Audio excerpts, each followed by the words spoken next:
And welcome to you all. My name is Ali Tekin Atala, Chairman of London Azerbaijan House, and I thank you for joining us this evening for this important and somber event to commemorate the 29th anniversary of the KHOJALY tragedy, which took place 29 years ago today. I especially thank Ambassador Tahzadeh for the embassy's contribution and support for this event. Firstly, I would like to mention first a couple of housekeeping points. Please note that this Zoom meeting is being recorded and also broadcast live on YouTube. Please also make sure that during the event, keep your microphones muted to prevent unwanted noise interrupting the speakers. Thank you for that. Before we start anything, I'd like to ask all of us to have 1 minute silence for the victims of the KHOJALY and also all the martyrs gave their lives in the First and Second Karabakh War, starting now.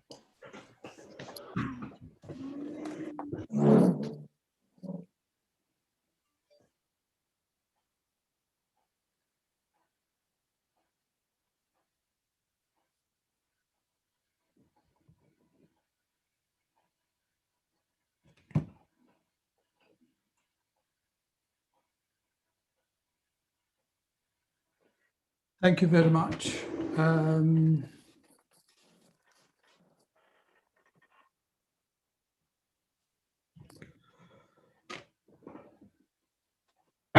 I'd like to just very quickly have a few words about our distinguished contributors for today. We are delighted to have Mr. Bob Blackman, who is a member of UK Parliament and also the chairman of the All-Party Parliamentary Group for Azerbaijan, is joining now or has joined. Yes, I can see. Welcome. And followed by Mr. Javanshir Feyziev, MP, member of Azerbaijani Parliament.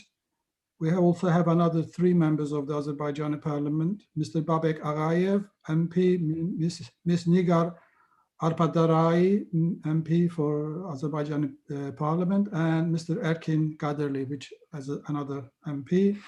Later on, we will hear from distinguished historian and the political analyst, Mr. Pat Walsh, followed by academic anthropologist Dr. Tamara Dragadze, followed by Mr. Neil Watson, journalist and political analyst, and last but not least, Mrs. Farida Panakova, who is an Azerbaijani citizen, human rights activist and commentator. Now I would like to invite His Excellency Ambassador Tahzadeh to take the floor, please. Thank you very much, Dr. Atalar, for your kind words and for your introduction. Year after year, as we have these events marking yet another anniversary of the massacre at KHOJALY, I strive with the very same idea every time. What shall I begin with? What differs this year specifically from the other years that have passed with the blood of our compatriots unavenged, with the justice not being attended to? This year, I had no such problem. But let me start, first things first, let me start with KHOJALY. It's been 29 years since the day that over 5,000 peaceful inhabitants of a small, in this case, not predominantly, but purely Azerbaijani in terms of the ethnic composition of its population, city, were expelled from their homes. Over 1,200 of them were captured, taken hostage, with a fate of 150 still being unknown. Over 450, 480 of them actually, to be more precise, were injured. Scores of children have lost one or both parents. And the last but not least, 613 people lost their lives on this tragic day. And a most cruel, inhumane way that does not correspond to the realities of the 21st century, or late 20th century in this case.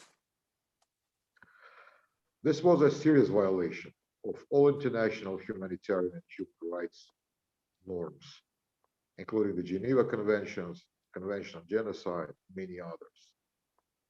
So here we have to probably divide this issue into several components. First and foremost, we need to ask, why did it happen? It was not an accidental act. It was all part of a traditionally aggressive Armenia's policy of systematic violence, aimed at, in their understanding, probably purifying Karabakh, which means cleansing it of anything that was non-Armenian.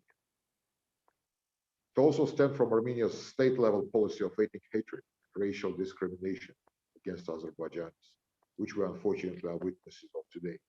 Very soon, on Monday, I presume, we'll be able to witness another piece of that, when frontman of System of a Down, famous Armenian-American hard rock and heavy metal group, Serj Tankian, will be interviewed by Russia Today.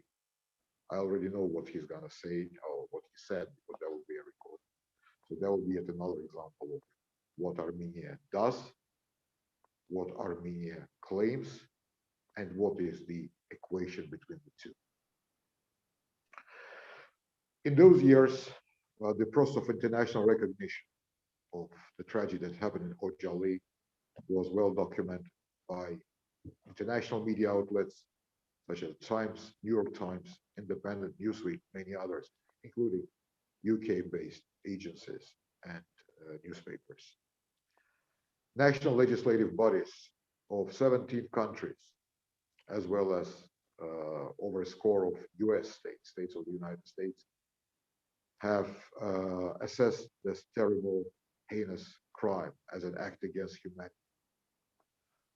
I should say that one of the most notable relative recent additions was the nearly unanimous decision of the Scottish Parliament, of which probably Jamashir Malin will talk on greater length. We know the position of the international organizations, where I would like to emphasize specifically judgment of the European Court of Human Rights, dated 22nd of April, 2010, which qualified KHOJALY as acts of particular gravity, which may amount to war crimes or crimes against humanity.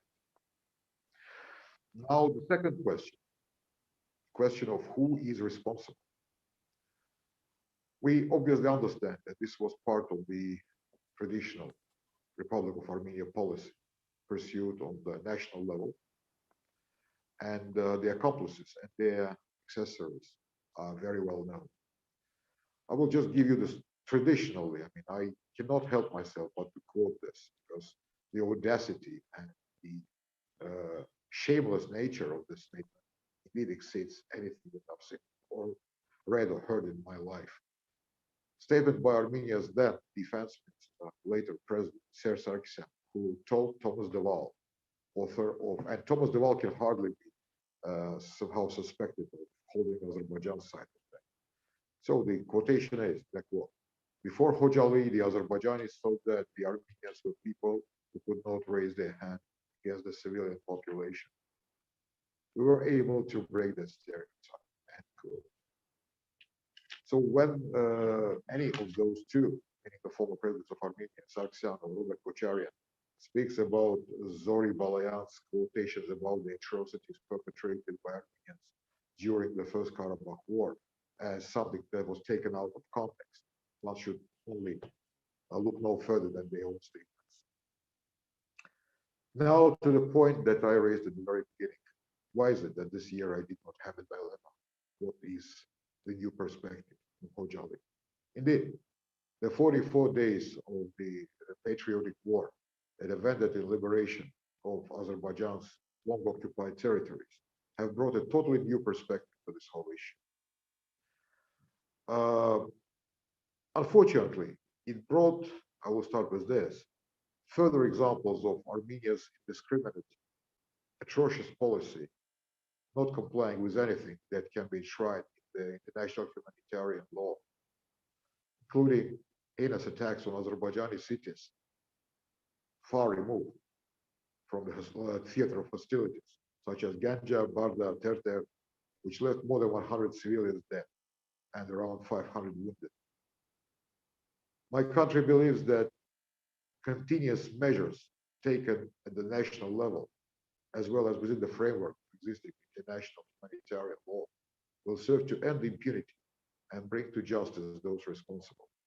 And as we agreed on almost every occasion, be it before the pandemic when we met physically, or during the pandemic when we do it mostly via teleconference, we understand that bringing them to justice has nothing to do with revenge.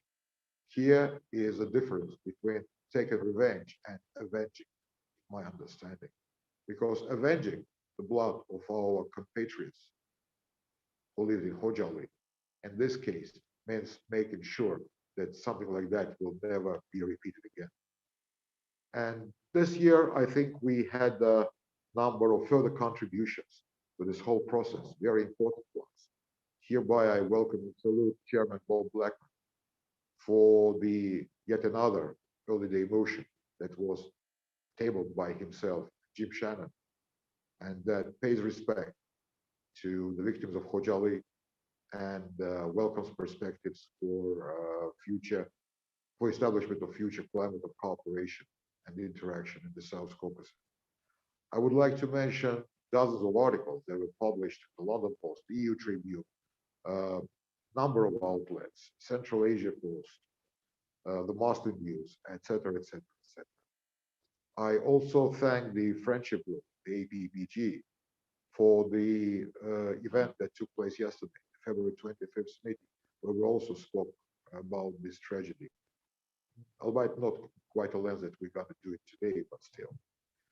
I would like to applaud efforts by diaspora in bringing fuller and closer understanding of the tragedy that next year we'll have 30th anniversary of. I honestly and sincerely believe that whatever we do has one only goal. Now that the territorial integrity of Azerbaijan has been restored.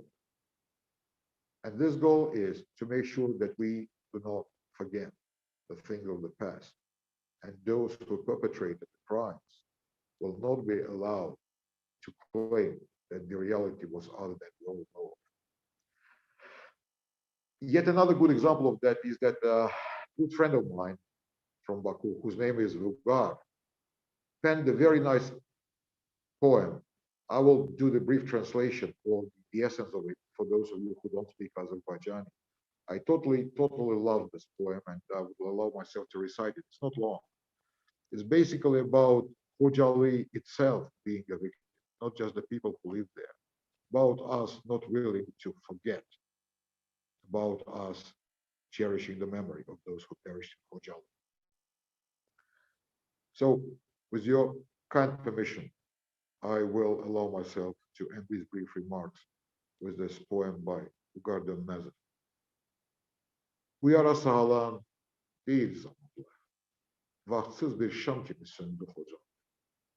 Ezrail yol çıktı kanlı gümanla.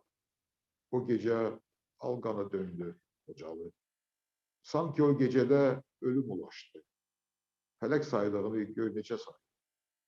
Günahsız körpeler qana bulaşdı. Ölüm özətirini hər yana yaydı. Olmasın belə də yeni tarixdə bu gəmli Xocalı gəmlə yoldaşdı. Neçə il ötsə də yenə tarixdə bu gəmli faciə qanlı yaddaşdı. Allah şəhidlərə ölməzdi. Bu vətən gəmlidir, həm də yaralı. O gecə tarixdə qurbanlar verir. Tarixdə iz qoyulur şəhid Xocalı.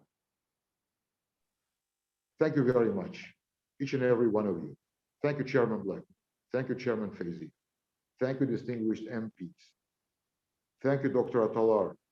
Thank you, Dr. Walsh, Dr. Dragadze, Neil, all of our dear friends. You know, by getting together, be it before, physically, or before the pandemic, or via teleconference now these days, we just make sure that we don't forget. By not forgetting, we will not allow it to be repeated again. Thank you. Thank you very much, Ambassador. Very moving speech to remind us.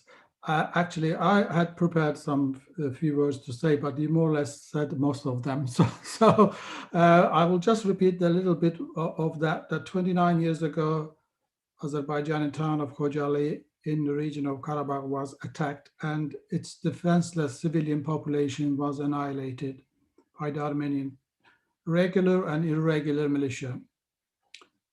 The total was Armenian massacred more than 613 innocent people, including women, elderly men, and particularly 83 children and babies. More than 48 were wounded and 1,200 were taken hostage. We will see more details about the massacre in the following video. However, I would especially like to mention that I believe this atrocity was pre-planned, carried out to achieve Armenians' intent of complete and speedy ethnic cleansing of the Karabakh region from its Azerbaijani inhabitants. They totally achieved this by killing all the residents of almost in one day. Now I'll just diverge and go a bit personal, and all these events remind me my childhood stories. I was not stories, but the talks from my grandparents, my uncles, my relatives, who more or less had the identical massacres in Yerevan, which is now the Armenian state. And they had very similar, very sudden and very violent massacres. And the one sticks in my mind that all the people were talking about Armenians capturing a village. The man was either already killed or in mountains fighting. Women and children and elderly, they would lock up in the mosques, if there are no mosques, in the cattle ranches or whatever, and then burn them alive. So that again achieved the same perspective, that they'd run away within a day or two, and the whole vast areas of Armenia was ethnically cleansed, so much so that almost no Azerbaijanis were left in Yerevan when the Dashnaks, under the commander of the famous general, the name escapes me. Anyway, so that's my personal aspect. It always reminds me Karabakh, what happened to Azerbaijanis in Yerevan in 1915 to 18.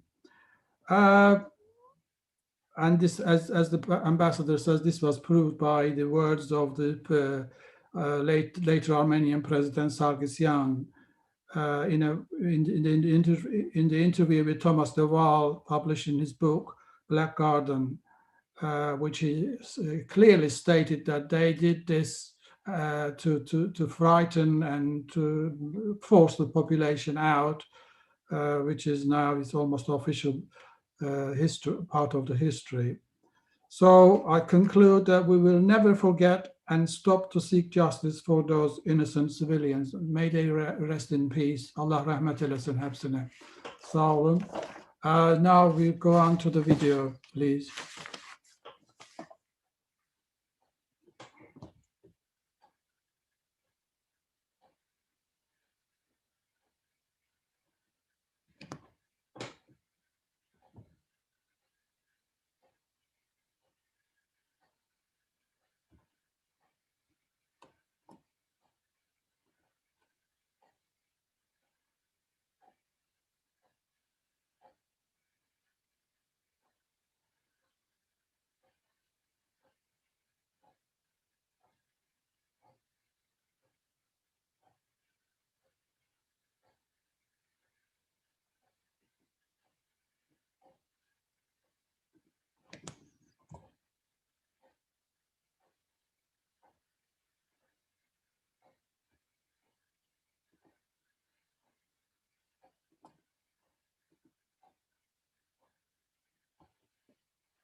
Are you able to start the video? 1 second. Okay.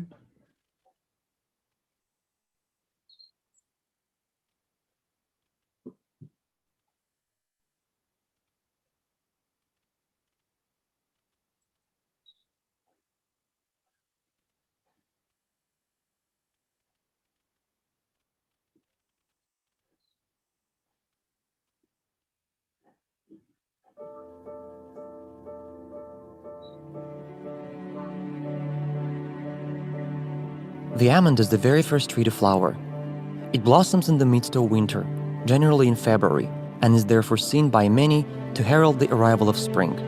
Spring is known throughout the world as the time of revival and resurrection. The almond therefore represents hope for restoration of a new life after the cold winter. It was late February 1992, just as the almond trees had scattered their blossoms throughout the small town of KHOJALY, that it played witness to the snow turning an unnatural color of red. Relentless persecution and mass killing of Jews, both in Germany and in countries occupied by the Nazis, is considered to be one of the terrifying chapters in world history. The tragedy resulting in the genocide of 6 million Jews is well known by a word which sounds similar in all languages: Holocaust. On the 10th of June 1944, 642 inhabitants of the village of Oradour-sur-Glane, France, were brutally murdered. In 1994, in 100 days, one country became a massive graveyard for almost 1 million people. The name of the small country located in Central Africa is Rwanda.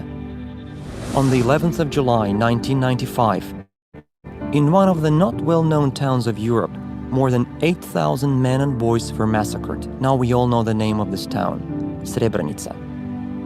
Over the night of 25th and 26th February 1992, 613 people, including 106 women and 63 children, were killed with an unseen cruelty and unimaginable savagery in one town of Azerbaijan. The name of that town is KHOJALY. The similarity of all the above-mentioned events is that victims were targeted only because they belonged to a certain ethnic group or nation, as Jews in Europe, French in Oradour, Tutsis in Rwanda, Bosnians in Srebrenica, and Azerbaijanis in KHOJALY.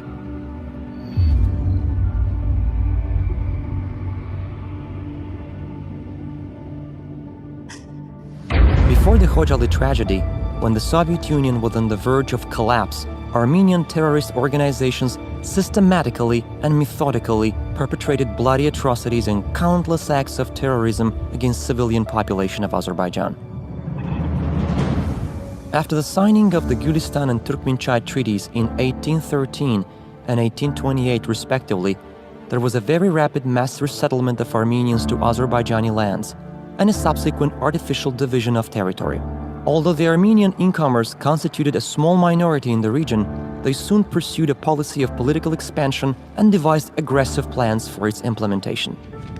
In the 1920s, although the mountainous part of Karabakh was retained within Azerbaijan, it was nevertheless given the status of autonomy, with its administrative borders defined in such a way as to ensure that the Armenian population constituted a majority.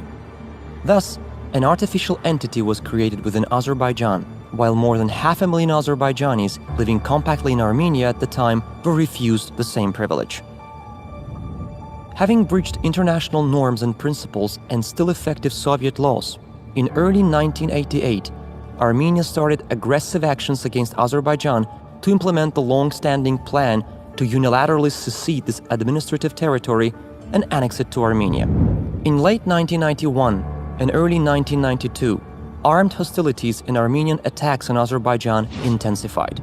KHOJALY, a town in the Nagorno-Karabakh region with a total area of 0.94 square kilometers and a population before the conflict of 7,000, mostly Azerbaijanis, became the target of one of these operations. Having the only civil airport in the area, KHOJALY was an important center of communications. From October 1991, the town was entirely surrounded by Armenian forces. On the 30th of October, the ground traffic was cut off and helicopter became the only means of transportation. When a civilian helicopter was brought down over Shusha city, killing 40 people, helicopter traffic also ceased. From January 1992, the town had no electricity. KHOJALY lived on due to the courage of people and the heroism of its defenders. By occupying KHOJALY, the Armenian forces aimed to gain strategic advantage and favorable conditions for capturing other Azerbaijani inhabited cities of the Nagorno-Karabakh region. They also aimed at wiping KHOJALY off the face of the earth, since traces of history in KHOJALY and surrounding areas represented historical evidence refuting Armenian territorial claims. The idea behind the Armenian brutality was to break the spirit of Azerbaijanis to gain psychological advantage in subsequent military operations. Over the night of 25th to 26 February 1992, following a massive artillery bombardment, Armenian armed forces and paramilitary units, with the support of the former Soviet Union's 366th Motorized Infantry Regiment, moved in to seize the town. Those launching the assault knew very well about the absence of serious military equipment and fortifications in KHOJALY. Despite that, the town had been encircled and shelled with heavy artillery. Once the assault began, around 2,500 remaining inhabitants tried to leave with the hope to reach the nearest area under Azerbaijanis control, but they hoped in vain. Armenia had spread rumors that allegedly a humanitarian corridor was left open for peaceful population to leave the town. However, soon it turned out that the claimed corridor was nothing but an ominous trap. The fleeing people were either killed by gunfire from Armenian military posts or captured near the villages of Nakhchivanli and Pirjamal. Others, mainly women and children, died from frostbite while wandering in the mountains. Only a few were able to reach Aghdam. Undoubtedly, what happened in KHOJALY was the largest massacre of the conflict. In all, the assault and capture of the town took the lives of 613 of its people, including 106 women, 63 children, and 70 elderly. 1,275 were taken hostage, while the fate of 150 people remains unknown. The town was razed to the ground. In the course of that tragic night, 487 inhabitants of KHOJALY were wounded, including 76 children. 8 families were completely wiped out. 130 children lost one parent and 26 children lost both. Of those who perished, 56 were killed with particular cruelty. They were variously burned alive, beheaded, or had eyes gouged out. Pregnant women were bayoneted in the abdomen. One of the ideologists of the KHOJALY genocide, Serge Sargsyan, who afterwards became president of the Republic of Armenia, made a blunt confession in his interview to British journalist Thomas Deval. Before KHOJALY, the Azerbaijanis thought that they were joking with us. They thought that the Armenians were people who could not raise their hand against the civilian population. We were able to break that. Undeniably, this was an unprecedented example for breaking a stereotype from all wars that the history of mankind has ever witnessed. Unfortunately, the genocide in Azerbaijani town of KHOJALY was not an isolated and standalone act. In fact, the level of brutality and the atrocities committed in KHOJALY set a pattern of destruction that Armenian troops adhered to for the rest of the conflict. The official investigation conducted in Azerbaijan has found the inherent elements to qualify the acts committed in KHOJALY as the crime of genocide, as defined under international law, including in particular the Convention on the Prevention and Punishment of the Crime of Genocide. These actions against the peaceful population also flagrantly violate norms and principles of international humanitarian and human rights law, including the Geneva Conventions of 1949 and their additional protocols, and the Universal Declaration of Human Rights. Over the past few years, the international community has made significant strides towards recognition of the genocide in KHOJALY. So far, the legislative bodies of Bosnia and Herzegovina, Colombia, the Czech Republic, Honduras, Jordan, Mexico, Pakistan, Panama, Peru, Romania, and Sudan, as well as from more than 10 states in the United States of America, have adopted parliamentary resolutions on recognition of the KHOJALY genocide. More than 2 decades after the KHOJALY genocide, our grief and our outrage over the atrocities committed has not diminished. Our hearts are broken, but our spirits are not. We took our lessons from history and chose the path of development. Despite being involved in this conflict, Azerbaijan has undergone a period of rapid socio-economic development in recent years. Today, Azerbaijan has proved itself as a reliable international partner and regional leader. Major regional and cross-regional projects initiated by Azerbaijan have not only boosted our own economic growth, but have also contributed to the development of our region. We are a proud nation with ancient history and traditions, a country which has always been a place of tolerance and safe haven for different ethnic groups and national minorities. We believe that our shared values of humanity can only be preserved by our joint efforts. We also believe that one day justice will triumph and the occupied territories of Azerbaijan will be freed, so that the millions of IDPs and refugees will get the chance to return to their historical homes. We must keep alive the memory of those victims who lost their lives and those victims who have been deeply affected psychologically and physically. We remember the KHOJALY genocide for today and for the future of the mankind. We recall the KHOJALY genocide so that no crime against humanity should be committed ever again. We are not seeking revenge. We demand justice. Justice for KHOJALY.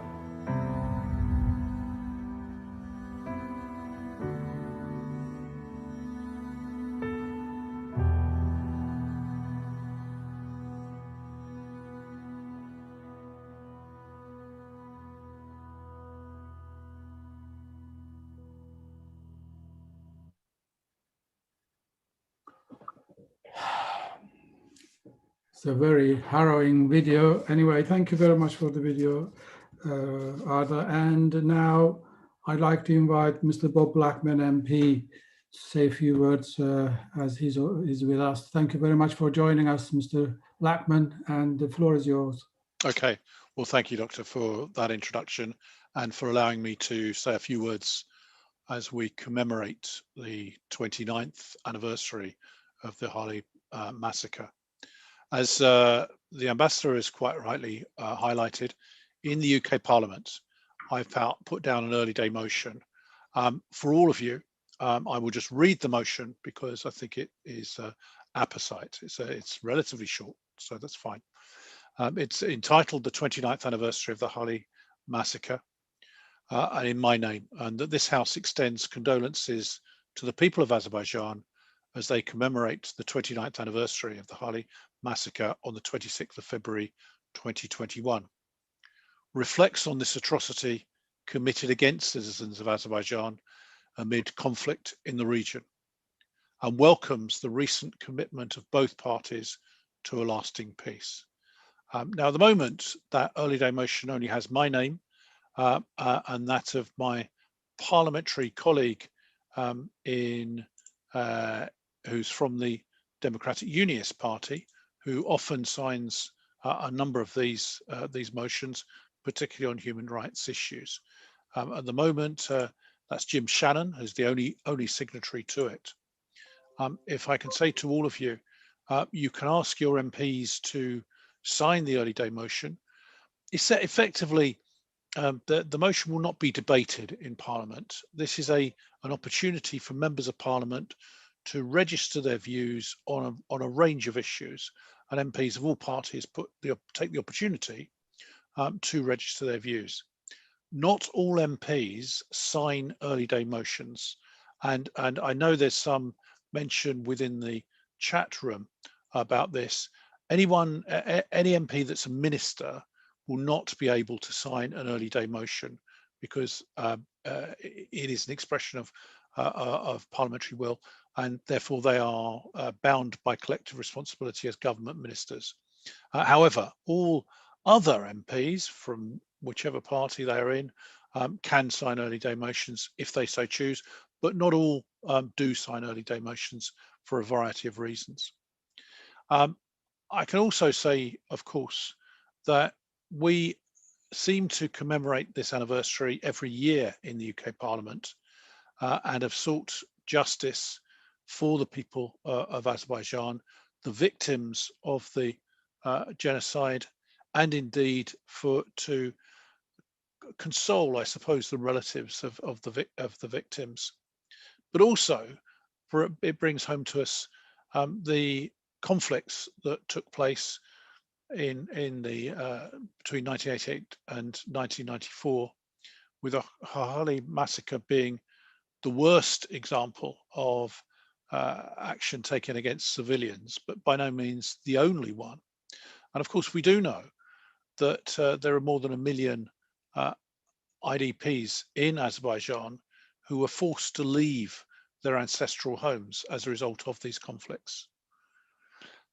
Now, of course, that we've moved on from the film, I think it's fair to say, and of course the recent experience which culminated in the liberation of Nagorno-Karabakh means that now the the towns can be rebuilt, the opportunities can be taken for people who are IDPs to return if they so choose. And one of the things that has struck me in my regular visits to Azerbaijan is to meet IDPs who've been relocated either close to the border or alternatively in Baku or other places. And of course, they may now be settled and may feel they don't want to return to their ancestral home.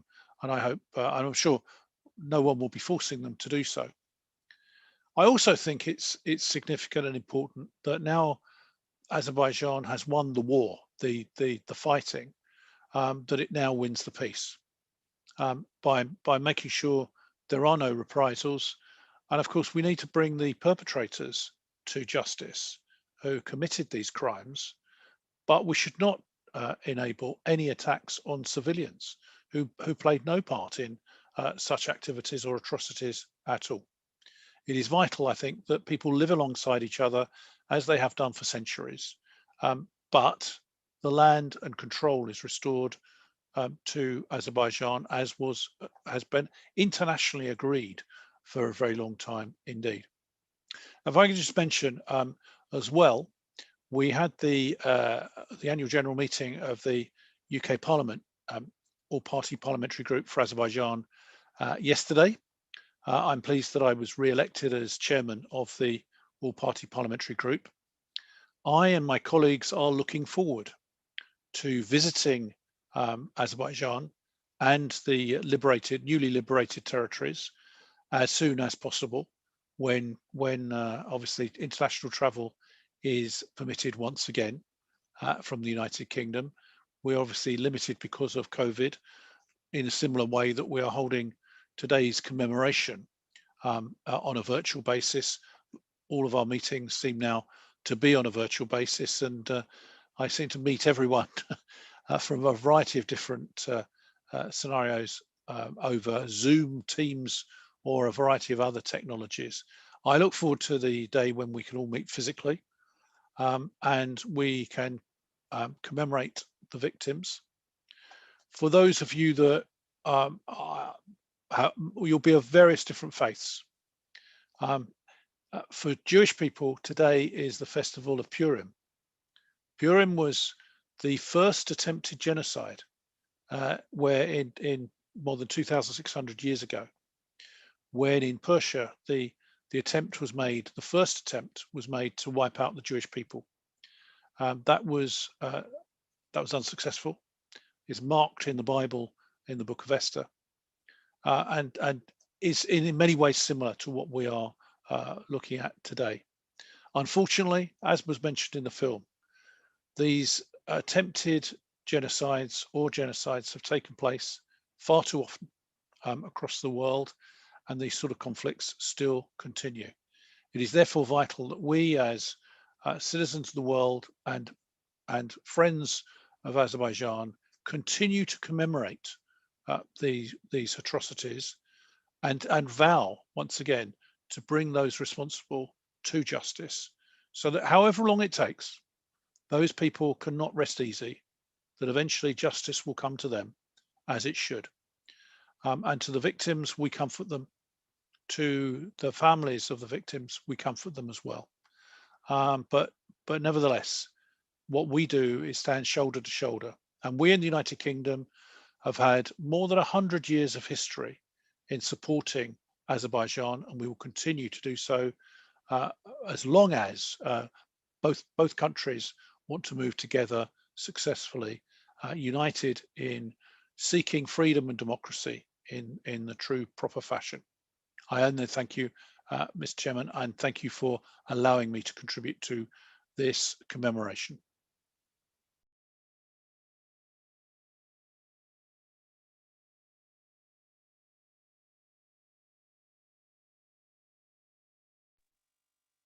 Mr. Chairman, since there is no one talking now, thank you very much. You know, I just had a problem unmuting myself. Apologies for that.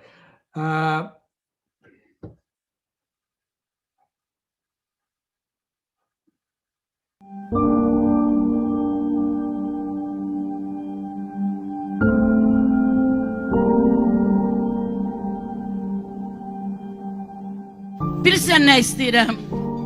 Zəngilana getmək istəyirəm. Keçib Məhəddin babanın bağından gül dərif. Ofanın qapısından su içmək istəyirəm. Ağalıya getmək istəyirəm. Ağalıya getmək istəyirəm.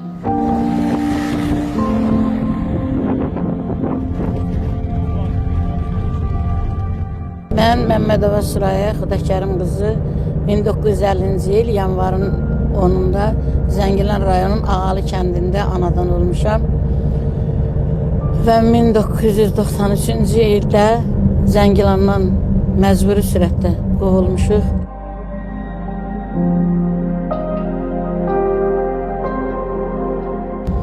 İndi bu dəqiqə Zəngilana gedirəm. Çox həyəcan keçirirəm. Ona görə ki, atamın qəbrini görəcəm. 35 yaşında yoldaşımı itirmişəm. 5 uşağı götürüb çıxmışam. Ancaq heç vaxt oranı unutmuram.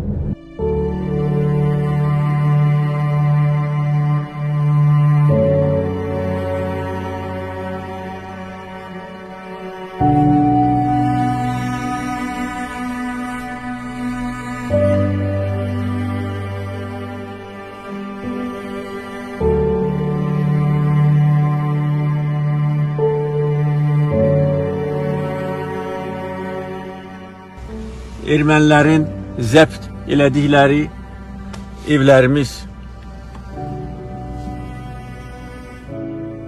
3-cü Ağalı kəndinin sakinləri yəqin ki tanıyar bu ev kimindir.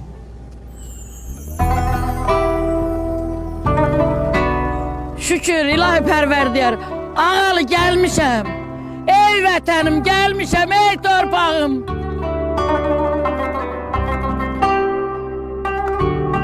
Bax bu mənim bacımın, bacılığımın həyətidir.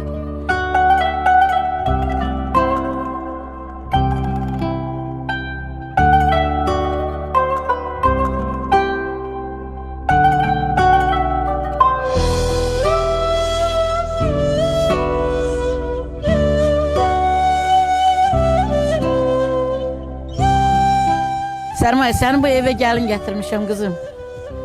Bu evdə rəhmətli qara dayı çıxıb qabağımıza, səni qəbul eləyib. Sən də gözəl gəlin olmuşsan, gözəl övladların olub, 2 dənə oğlun olub. Allah rəhmət eləsin Kamilə. O da ürək xəstəliyi tutdu. Bax elindən, obasından, belə gözəl evindən, eşiyindən ayrı düşdüyünə görə o da rəhmətə getdi. Salman da dözmədi oğul həsrətinə, həm özünün torpaq həsrətinə, ev həsrətinə. Gözəl yurdun, yuvam, bu da sənin evin bacı. Bax, sənin evində qurban olmuşsan. Gəlmişəm, gəzirəm, torpağı gətirəcəm Salmanın qəbrinin üstə töhməyə. Bura böyük bir zalıdır. Bax, burada ad günü keçirmişik. Həyətində meyvəsi yetişmirdi, onlara pay verərdi. Biz belə böyümüşük. Kimin ayranı olmurdu, ona ayran verərdik. Qatıq olmayana qatıq verərdik, süd olmayana süd verərdik. Gözəl yaşayardıq.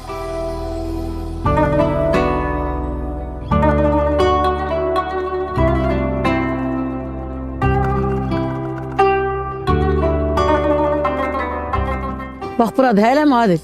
Mənim atam gibi buradır. Hə, atan gelin evi bax buradır. Qardaşım yaşayıb onun arxasındakı da bizim tövləmizdir. Hə, Bura Eldar gelin evidir, ora. hə o tərəf. O yuxarı Mədəstan gelin evidir. Hə. Bura Burada- Səhmətli Sehvəddinin evidir.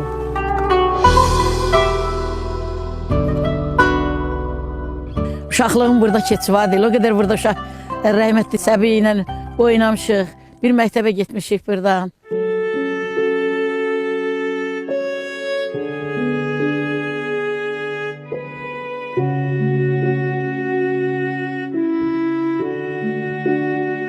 Otuz iki ildə adan Quran oxutdururam. Hər gecə yuxuma girirsən. Deyirsən ki, qapını özüm gözləyirəm, qorxmarıq, ey yat. Anı ay vakit, anı dağılıb, heç nə yoxdur. Yerin nurla dolsun. Sənin qəbulun indi öz övladların. Qardaşın o vaxt götür, tamam indi öz övladların götürəcək. Ruhun şad olsun, Vaqif, ruhun şad olsun. Qəbulların nə günahı vardı? Daşı sındırmaqla əlinizə nə gəlir? Nə var bu daşda?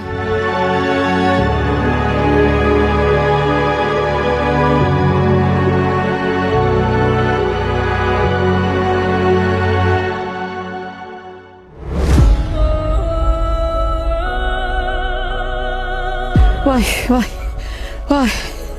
Kısalarım nezin gel ki gelim seni görüm. Gelim nezin görüm seni.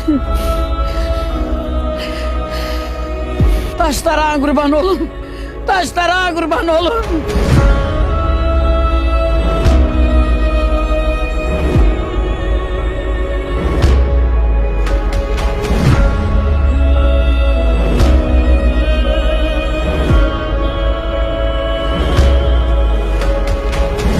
Hiç ne yok.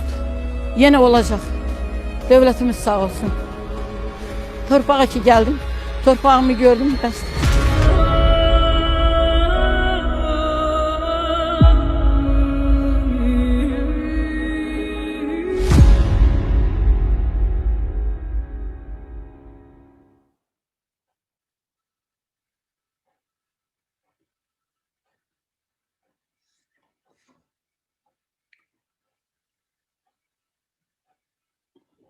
Okay, well, it's a very moving video, really brings one's tears to one's eyes.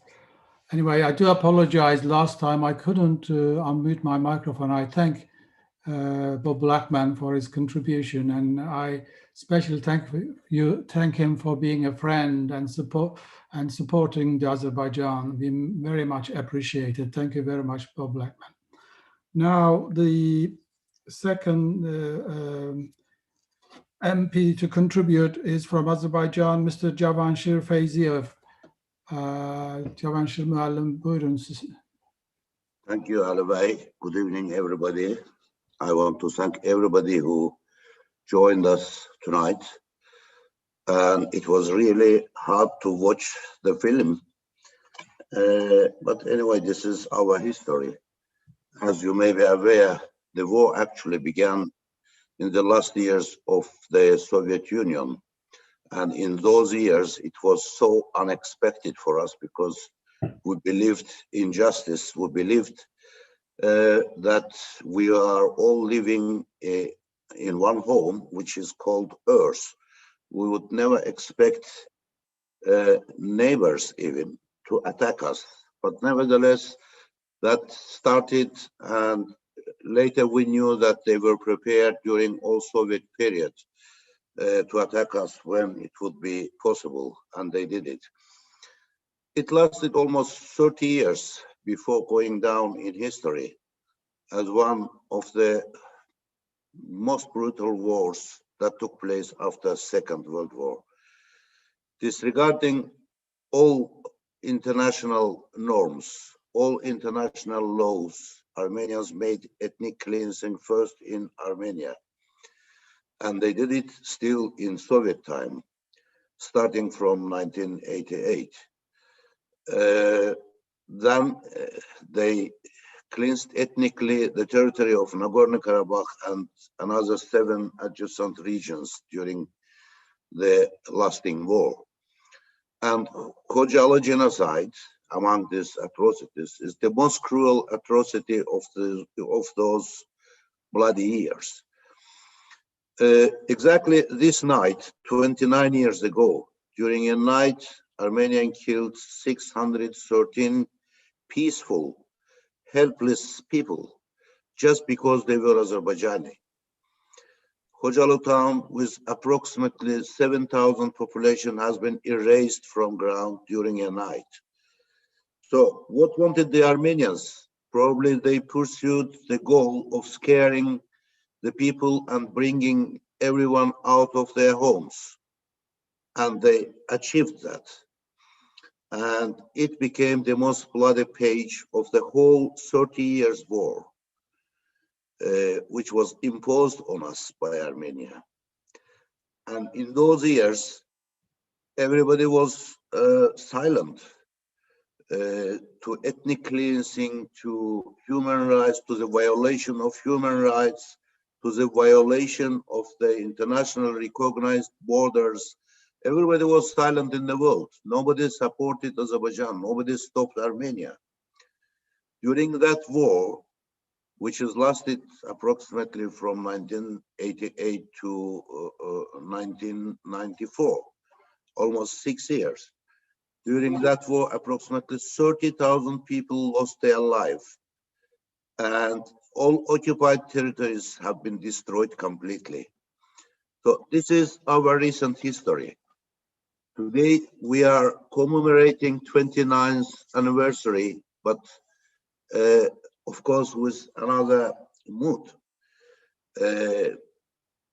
We always believed that we would liberate our occupied territories somewhere, and it happened. And now we will never forget KHOJALY. We will commemorate it every year, and we will remember the victims always. This is our responsibility in front of the humanity, in front of our future generations. So we will make known it everywhere in the world in order to prevent such a severe violation of rights in future anywhere in the world. Once again, I thank everybody who joined to commemorate this day. And using this opportunity, I want especially thank Mr. Blackman and Mr. Shannon for their early day motion represented on the website of the House of Commons. Dear friends, dear colleagues, thank you for supporting us. You supported us during the very hard times, and today we are together, and I believe we will always be together. I don't want to speak too much because there are too many colleagues, friends, who would like also contribute to our event. And once again, I want to thank Mr. Takin Atalar Alibay for organizing and inviting us to this event. And thank you. I thank everybody. Thank you. Çok teşekkür. Thank you very much, Javanshir Muallim. Very kind. And our next speaker will be Babek Agayev, a member of the Azerbaijani Parliament. Mr. Agayev, please.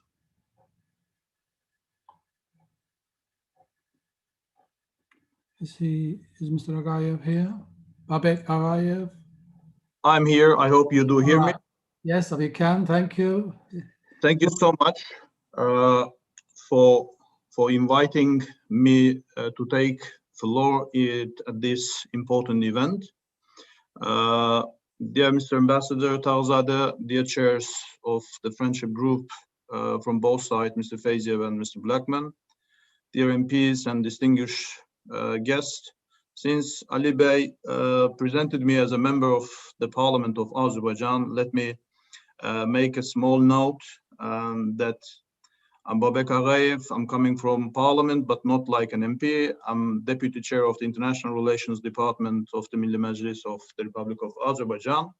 But I'm proud of being here and giving the speech or talking about the KHOJALY genocide that took place 29 years ago. So I would wish to start my speaking with my thank and deep gratitude to you all for organizing this event and supporting this event that's dedicated to the commemoration of KHOJALY genocide.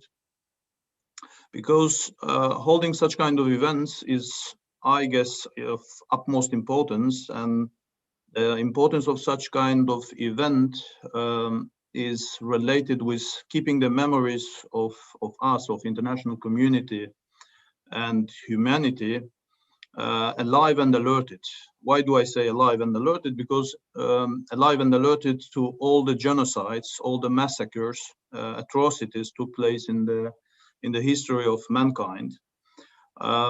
So we just a few minutes ago in the video presentation that we did watch together, we saw that genocide like Holocaust happened in Europe, Rwanda, that happened in Africa, Srebrenica happened also in Europe, and finally KHOJALY genocide that happened at the end of 20th century in the KHOJALY seat of the Republic of Azerbaijan. So all this genocide, all these massacres took place within the last century. So such kind of events, I mean, organizing such kind of events are important because of that reason, that international community and humanity will take their lessons, which should finally lead us to prevent our world, the globe, from any other atrocities and the crimes against humanity, like genocide and massacres. So, dear friends, me personally, I'm coming from a city located in Karabakh, and I was just 7 years old when genocide in KHOJALY took place, and I remember with a great horror those terrific events. Since at that time the IDPs, including from different cities of Azerbaijan, including KHOJALY, were coming to my city named Azerbaijan, running from the Armenian violence, running from Armenian genocide in our territories that for a long time had been occupied by them. The horror I saw there while being child also puts on the shoulders of me a moral responsibility, first of all, to spare no efforts as a person dealing with politics, working in political sphere of action, to spare no efforts in order to prevent such terrific events to be repeated in future. And I guess such kind of responsibility, I'm not the only person that carrying, but all that putting their efforts in order to have such kind of events. So if we are going to ask the question why KHOJALY genocide or genocide in that small town of Azerbaijan happened, so no doubt that the first answer will come to our mind will be the territorial claims that Armenian people and mostly political elite kept against Azerbaijan, and the decision of political elite of Armenia to achieve this ill purpose by the way of using violence, committing massacres, atrocities, genocide, violation of all the human and legal norms. But the major reason that Armenian forces, army units at that time, managed and even dared to commit such genocide, such massacre against civil people without any arms on their hand was the lack of punishment. Because KHOJALY events or KHOJALY massacres was not the first one, but was just the most terrific one. Throughout 1980s, actually, the civil people of Azerbaijan living peacefully in Nagorno-Karabakh region and the region adjacent faced a lot of violence, a lot of massacres coming from Armenian side. So the lack of punishment due to these crimes, the Armenian political elite and the army unit to go without recognizing any borders, to go that hard on the civil people and commit a crime in KHOJALY.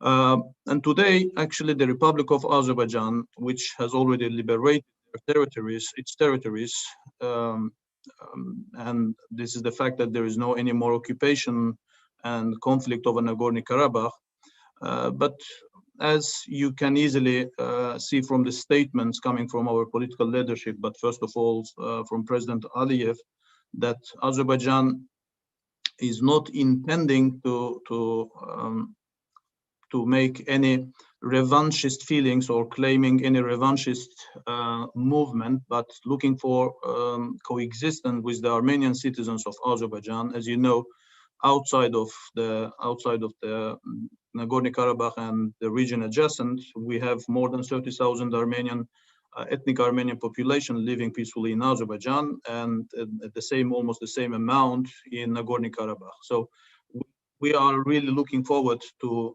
continue the coexistence with the ethnic Armenian population of Azerbaijan as we did before the war.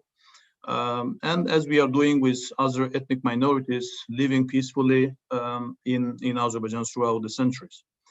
But having said all this, we have not to forget that the perpetrators of the KHOJALY genocide should be brought before the Court of Justice, because this is other moral responsibilities that laying on the shoulders of the international community, in order also to prevent any crimes in the future be repeated.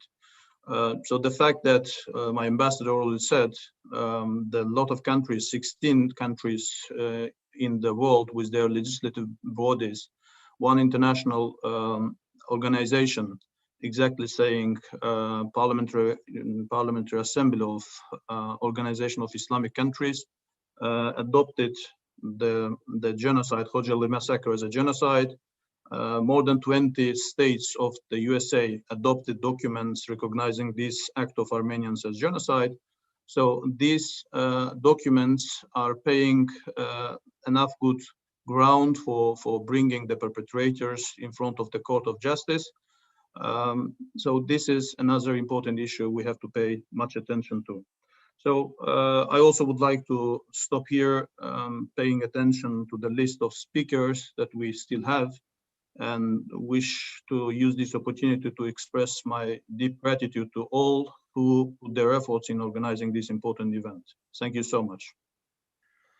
Thank you, Babek, and I apologize for making you MP already, but we look forward to for the next election. You're becoming one of the young and bright MPs, hopefully in the future. We wish you all the very best. Thank you.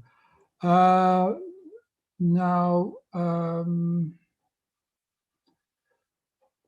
our next speaker. Back to the bright young MPs, probably, Dr. Atalar, no? Yes, yes, indeed. Now, on the topic, we have the young, bright, and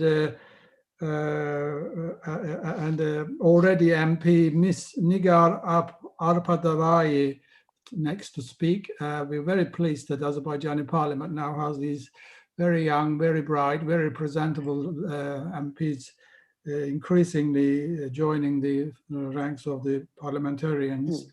Mrs. Yeah. Yes. The floor is yours, Nigar. Thank you very much, Ali Bey. Thank you for introduction. Mr. Ambassador, dear chairs, ladies and gentlemen, thank you for having me here today. Unfortunately, the topic of the discussion is the quite sad one, but still I think it's important to discuss and to commemorate every year so that it doesn't happen again. My colleagues has given quite a detailed information about KHOJALY genocide, about what happened, how it happened, and why it happened. But still, I just wanted to go through it through my perspective to give you some couple of ideas. First of all, KHOJALY genocide, it definitely is one of the most painful pages in Azerbaijani history. And we will always remember that. On the other hand, it's also a permanent stain on Armenian history because they have perpetrated such an inhuman crime against humanity.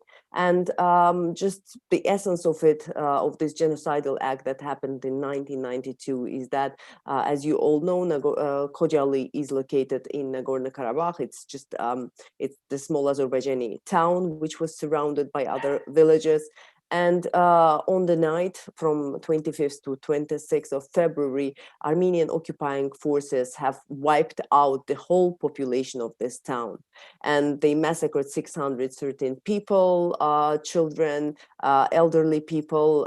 They have killed them, taken hostages, and the fate of the most of them is still unknown. And no one held accountable for KHOJALY. And since that moment, the town as it used to be simply does not exist. My colleagues has already mentioned that former president of Armenia has admitted actually perpetrating this crime and the reason why they did it. So I think that KHOJALY genocide should not be considered as a one-time event. It's not a one-time event. It's the systematic campaign. It's the systematic ideology. It's the terror campaign of Armenians against Azerbaijanis. Why they did that? Because they wanted to create a climate of fear. They wanted to make sure that every single Azerbaijani feels that fear. They wanted to make sure that that Azerbaijanis understand that when Armenians come, not a single Azerbaijani will stay alive. So this was the reason. And they actually managed to do that because they have totally ethnically cleansed the whole territory. Now, of course, we have won the war, and we have done it just in front of your eyes. And I'm really looking forward to seeing you all in Baku and seeing you all in Azerbaijan. And I really want you all to see the liberated areas, because what you will never understand until you see it with your own eyes. The cities are looted. Agdam, which is one of the most beautiful cities that we had. It was the center of Azerbaijani winemaking. It's diluted to the ground, to the level that it's called the Hiroshima of the Caucasus. You cannot simply look at those, the scale of destruction is simply immense. So this is what they've done to the cities. So they have completely wiped out the cities. They have created total ethnic cleansing of Azerbaijani people from their lands. But again, we will be looking to the future. Our goal now is to make sure that Azerbaijanis and Armenians live together. We want to rebuild Karabakh. We want to make sure that they live in respect and dignity, and they have all the, let's say, atmosphere and environment for that. You see what is happening in Armenia nowadays. There's a very chaotic and unstable situation there, and we are sometimes being asked what is happening in Armenia, how you evaluate the situation there. But in order to understand what is happening in Armenia, you have to look into the recent history of this country. The political system of Armenia for the last 3 decades is built around territorial claims towards neighboring countries, basically all of them. And a dream of a delusional greater Armenia, which will be stretching between Caspian, between Black and Mediterranean seas.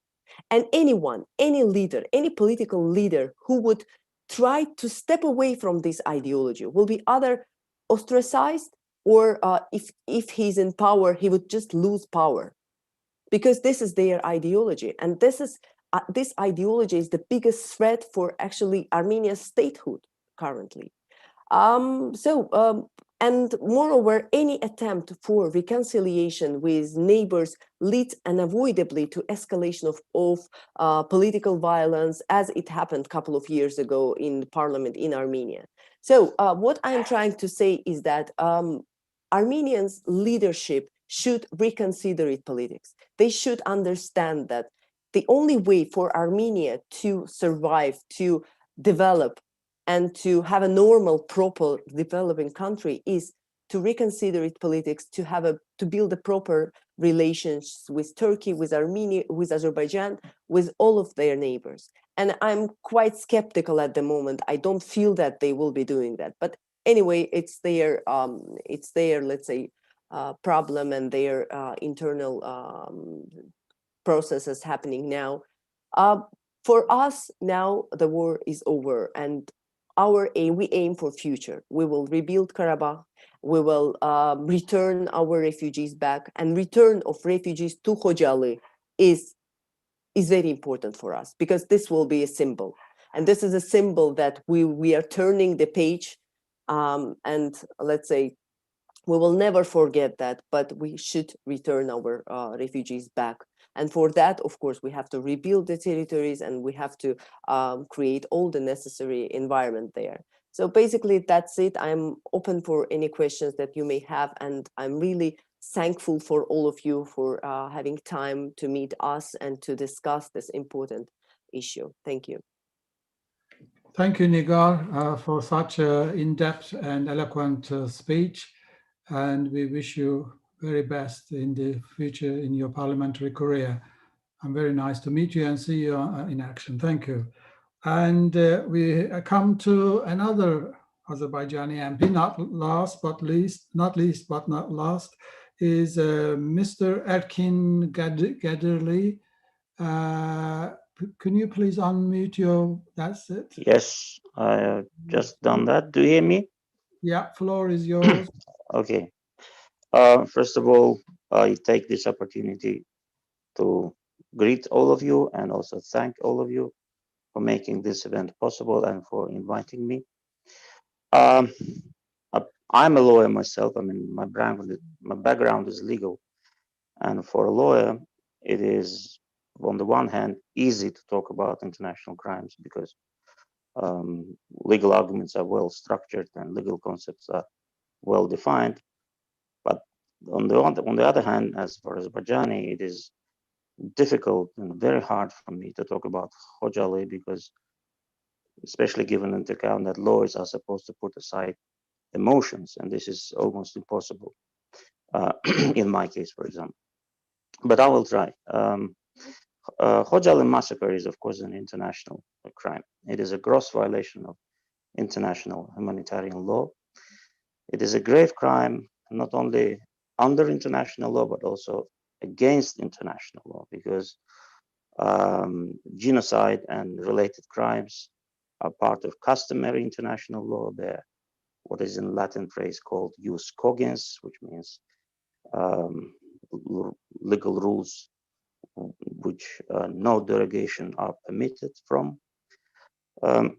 It also leads to yet another conclusion that all states, even unaffected states, should be interested in bringing perpetrators to justice. That is called the principle of universal jurisdiction, which means that no matter where, no matter by whom those crimes are committed, every state should be regarded as interested in bringing them to justice. Of course, given that KHOJALY massacre was committed on the territory of Azerbaijan and against the citizens of Azerbaijan, it is Azerbaijan who has a priority right to punish the perpetrators. But for that, we need to physically bring those perpetrators before the Azerbaijani courts.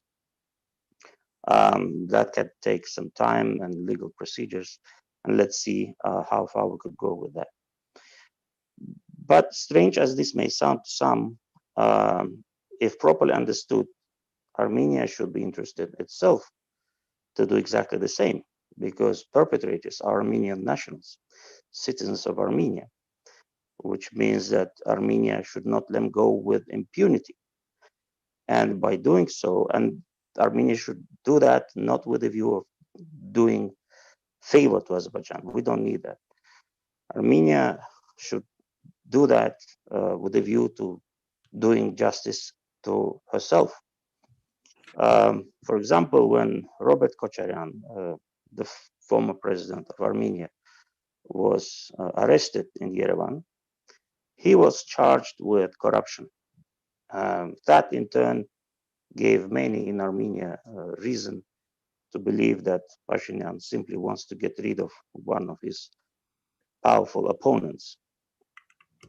However, the situation could have developed differently had the relevant Armenian authorities decided to charge Kocharian and others with crimes against humanity or war crimes. Mr. Ambassador already mentioned the infamous interview by Serge Sargsyan, then the president of Armenia, to British journalist Thomas Deval, where he openly and proudly admitted taking part in the KHOJALY massacre. Robert Kocharian released his memoir 2 years ago. I read it in Russian. I don't know if it exists in other languages. He also made it quite clear that he didn't feel sorry for what happened in KHOJALY. So they openly admit that they took part in KHOJALY massacre. What we need for that? I mean, nothing more is needed. You have a confession. Had the Pashinyan decided, I mean, if Pashinyan is truly committed, as he sometimes claims, to reconciliation, to rebuilding good neighborhood relations with Azerbaijan, he should understand, and the entire Armenia should understand, that they should not let go of perpetrators with impunity. Either they should surrender those perpetrators to Azerbaijan, or they should bring them to justice in Armenian courts. Unfortunately, international tribunals are unavailable for several reasons. For example, the International Court of Justice, to which both Armenia and Azerbaijan are party to, just by the fact of being a member of the United Nations. But the problem is that Armenia does not recognize the jurisdiction of International Court of Justice. Azerbaijan also doesn't recognize it, but suppose if Azerbaijan decides to recognize it, you still need recognition from the Armenian side, and that's not expected to happen. International Criminal Court, the permanent International Criminal Court, is also unavailable because neither Armenia nor Azerbaijan are members of its charter. And if they ever decide to become, that will be too late because the International Criminal Court can only consider cases which happened after entry into force of the charter to the respected states. Establishment of a special international tribunal, but in example of International Criminal Tribunal for Rwanda or for former Yugoslavia, is also hardly imaginable. You will need a Security Council resolution for that. So there are only two options. Either Azerbaijan itself brings those perpetrators to justice before its own courts, or Armenia does it itself. Or another option, countries which recognize universal jurisdiction, such as Spain, for example, or Belgium, they could do it as well. But that again is highly unlikely. So international community should push Armenia leadership, Pashinyan especially, and emphasize it and trying to persuade him that reconciliation is impossible as long as impunity continues. It's not just because it damages the reputation of Armenia, it damages the situation of Armenia. So I don't know if I took much. Lawyers tend to speak a lot, but I will probably stop here and see if there will be some questions or not. Thank you very much. Thank you very much, Mr. KHOJALY, for that very informative comments with the low angle, which is we appreciate your contribution. We are now going for a very short video, which I forewarn that it is very moving and heart-wrenching, but only 3-4 minutes. Please bear us.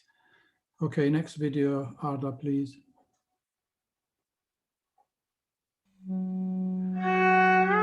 Bura bizim evimizdir. Bu mənim atamdır. Bu da anamdır.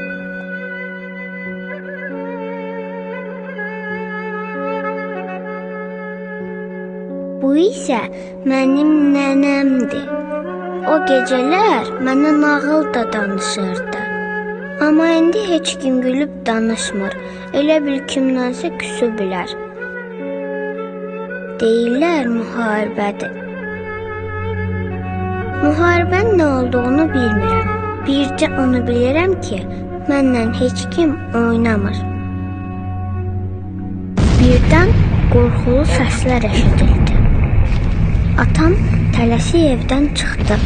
Oyuncağıma dedim ki, qorxmasın. Birazdan atam qayıtdı. Dedi ki, tez olun, gedirik. Ermənilər kəndə hücum eləyiblər. Biz meşəyə qaçdıq.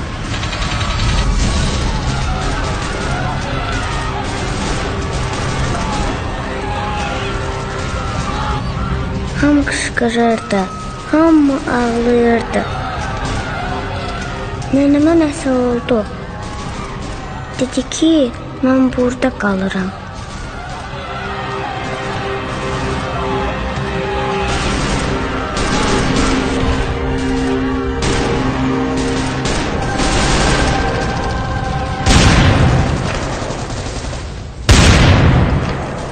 Sonra ne oldusa anam da yok oldu. Atam da.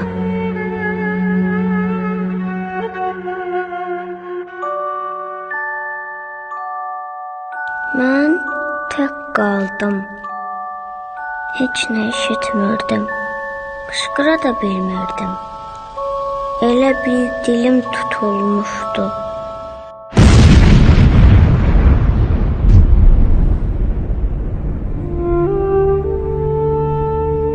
Sonra bilmirəm nə oldu.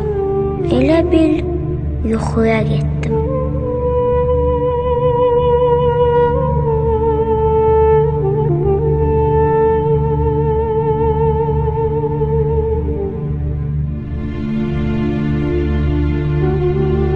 İndi buradayam. Amma məni heç kim tanımır. Heç atamı, anamı da tanıyan yoxdur.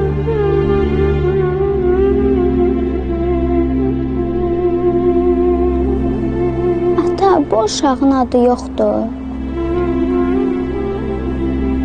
Yox. Bəs bu kimin övladıdır?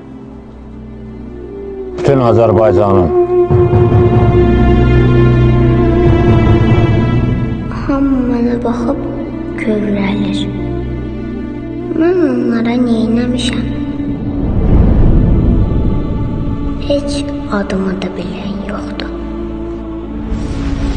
Hamı mənə nişanə deyir. Xocalı nişanəsi.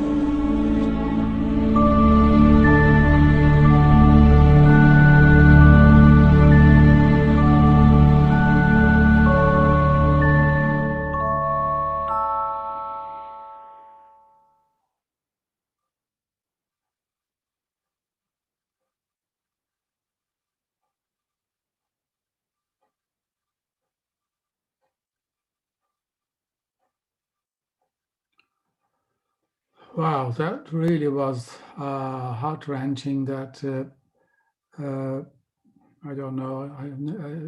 It's harrowing. Anyhow, now we come to the next speaker, which we are delighted to have Patrick Walsh, historian and political analyst, and we consider him a friend of Azerbaijan as well. I invite Patrick for the microphone. Thank you. Good evening, Shamanist here. Thank you so much for inviting me to help commemorate the victims of KHOJALY. On the 26th of February 1992, Armenian armed groups attacked the Azerbaijani town of KHOJALY and in one night massacred 613 innocent people, including men, women, children, babies. 480 people were wounded and 1,200 people were taken hostage. KHOJALY town itself was completely annihilated, and it's difficult to find any trace of it today. It was completely ethnically cleansed, but it was actually cleansed full stop. From September 1991, the Armenian forces had begun to maneuver into positions cutting off Azerbaijani settlements in Nagorno-Karabakh. During early 1992, the Armenians went on a full offensive, moving out from Khankendi, Stepanakert, and capturing Azerbaijani village after village, expelling their inhabitants as they progressed. The Armenians proved very adept at irregular warfare in the opening phase of the Karabakh War, and this enabled them to quickly terrorize much of the Azerbaijani civilian population into flight. Fedayeen fighters from Armenia met no equivalent from Azerbaijan. Azerbaijani forces suffered great loss at an ambush at Deshalti near Shusha on the 25th of January, 1992. So the Azerbaijanis' next main target was the town of KHOJALY, which had a pre-war population of about 6,000 people, and it was the site of the region's airport. It also served as a railway and road transport hub for the wider area and was considered a hindrance to further Armenian territorial expansion. With Armenian forces holding Khankendi, Stepanakert to the south and the Askaran area to the north, KHOJALY was largely isolated and was put under siege and blockade from September the 11th, 1991. The only way in and out was via helicopter, and rescue and supply flights virtually ceased after the Armenians shot down a helicopter over Shusha in late January 1992. Around 2,500 people were trapped when Armenian forces surrounded the town in early 1992. There were probably between about 160 and 200 lightly armed defenders, including about 20 OMON, special police. Ammunition was in very short supply, and there was hardly any fuel for the 2 remaining armored vehicles. So the outgunned and outnumbered defenders were largely defenseless against the forces which were ranged against them. On the 26th of February, 1992, the Armenian militias, in alliance with troops from the Soviet 366th Regiment from Khankendi, whose officers were 80% Armenian and who were being funded by the separatists, assaulted the town. Heavy artillery and around 40 armored vehicles were employed in the attack, and this overwhelming firepower quickly broke down resistance. The subsequent massacre, in which around 613 people were killed in brutal fashion by the Armenians, was the most devastating of operations conducted by these paramilitaries against the Azerbaijani population. The Armenian writer Zori Balian, author of The Hearth, which inspired the Karabakh Miatsa movement in the mid-1980s, later made the following extraordinary confession of having taken part in atrocities at KHOJALY. He said, "When I and Kachator entered the house, our soldiers nailed a 13-year-old Turkish Azerbaijani child to the window. He was making much noise, so Kachator put his mother's severed breast into his mouth. I skinned his chest and belly. 7 minutes later, the child died. As I used to be a doctor, I was a humanist, and I didn't consider myself happy for what I had done to a 13-year-old child. But my soul was proud for having 1% of vengeance for my nation." Then Kachator cut the child's body into pieces and threw it to the dogs of the same origin as Turks. I did the same to 3 Turkish children in the evening. I did my duty as an Azerbaijan patriot, as an Armenian patriot. Kachator had sweated much, but I saw the struggle for revenge and great humanism in his and other soldiers' eyes. The next day we went to the church to clear our souls for what we had done the previous day, but we were able to clear KHOJALY of the slops of 30,000 people. That's from his book, Revival of Our Souls. What's most disturbing about this is the author's belief that such behavior would in any way be justifiable. It unfortunately speaks a lot about the extremes of Armenian nationalism and what was carried out in Karabakh in the First War. There's little doubt that there was ideological factors which motivated this atrocity. Armenian nationalism has a strong supremacist impulse, which regards Armenians as a superior race and Turks, Azerbaijanis, as inferior people. The supremacist ideology, which was given traction by important Westerners like James Bryce during the late 19th century, cultivated notions of a special people, the most ancient nation, the original Christians of the region, the masters of a great empire. All this was a fabrication which instilled in Armenian nationalism a feeling of racial superiority and a consequent despising of what they termed the lesser forms of humanity that they lived amongst, their neighbors. While this form of biological policy, which was all the rage within imperialism before the War of 1914, went into disgrace after the revealing of the Nazi death camps, it had deadly effects in the 1990s because it persisted within Armenian nationalism. In 2003, the Armenian president, Sargsyan, admitted the massacre of KHOJALY served the effective purpose of mass intimidation of Azerbaijani civilians from Karabakh. Monty Melkonian, who became drawn from international terrorism towards Armenian irredentism in Karabakh, described KHOJALY as a strategic goal and an act of revenge in his diaries that were published posthumously by his brother. Melkonian was given early release from a French prison where he was serving a sentence for illegal possession of weapons. He'd gained military experience in Lebanon, and he was, according to some Armenian authors, one of the key architects of the victories in Karabakh and played an instrumental role in organizing the Karabakh army and turning it into a first-rate fighting force. He led a 4,000-strong unit and was joined by hundreds of other Armenians from the US, France, Lebanon, and Syria, many with backgrounds in terrorism. Considered the most efficient detachment of the Armenian separatists, the Arabo unit was formed in 1989 in Yerevan on the initiative of the Dashnak party. Arabo gained notoriety for its participation in the terrible events that befell the inhabitants of the village of Garabagli and the town of KHOJALY. Melkonian blamed out of control irregular forces for the massacre and the atrocities perpetrated. His brother wrote, "The Arabo fighters had then unsheathed their knives they had carried on their hips for so long, and they began stabbing. Now the only sound was the wind whistling through the dry grass, a wind that was too early yet to blow away the stench of corpses. Monty crunched over the grass where women and girls lay scattered like broken dolls. No discipline," he muttered. Prior to the attack, the Armenian forces surrounded the town from three sides, purposefully leaving the fourth open as a funnel for civilians to go through. Residents attempted to flee via the northeast along the Garga River towards Askaran to Agdam. They left in groups determined to trek 12 kilometers through Armenian-controlled territory to reach safety in Agdam.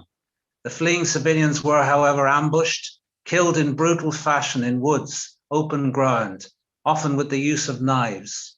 Journalists captured the shocking scenes of carnage in video footage that was aired on TV.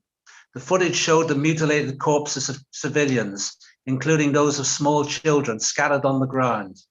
Many had been scalped, decapitated, had their eyes gouged out, and some pregnant women had been bayoneted in their stomachs.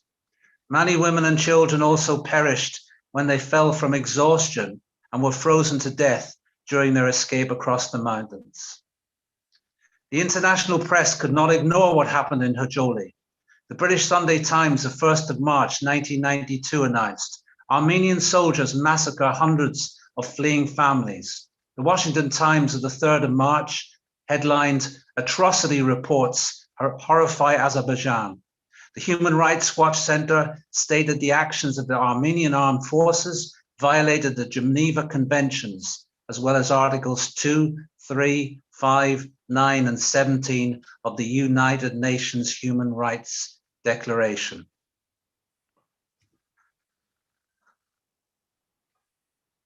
The brutal massacre at KHOJALY had important political implications, quite apart from terrorizing the Azerbaijani civilians into flight.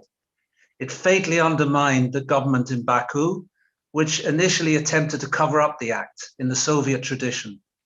President Mutalibov, who had delayed forming an Azerbaijani army and had continued to rely on Moscow to uphold peace and security, was forced to resign when news started to get out about the true extent of the atrocity and TV pictures of dead women and children appeared. It also undermined the more moderate Armenians in Yerevan, who inclined towards a negotiated settlement. KHOJALY paid dividends for the militant nationalists by producing a great flight of defenseless Azerbaijanis from Karabakh, and it strengthened the hands of those who pursued a policy of eradicating the Azerbaijani civilian population, which was increasingly seen as an effective strategy for complete victory. However, it was the complete and extravagant Armenian victory of the 1990s, with its accompanying extensive ethnic cleansing of 800,000 people, that acted as a poisoned fruit for the occupiers. their extreme nationalism, and their inability to conclude a settlement over the course of nearly 3 decades led to their military defeat in 44 days during 2020. And the massacre at KHOJALY stained their temporary victory with a permanence that will long outlast the occupation of Karabakh. Allah Rahmet Elesin. Thank you. Thank you very much, Patrick, for that in-depth historical facts. And again, thank you for your continued support for the Azerbaijan's just cause in the problem.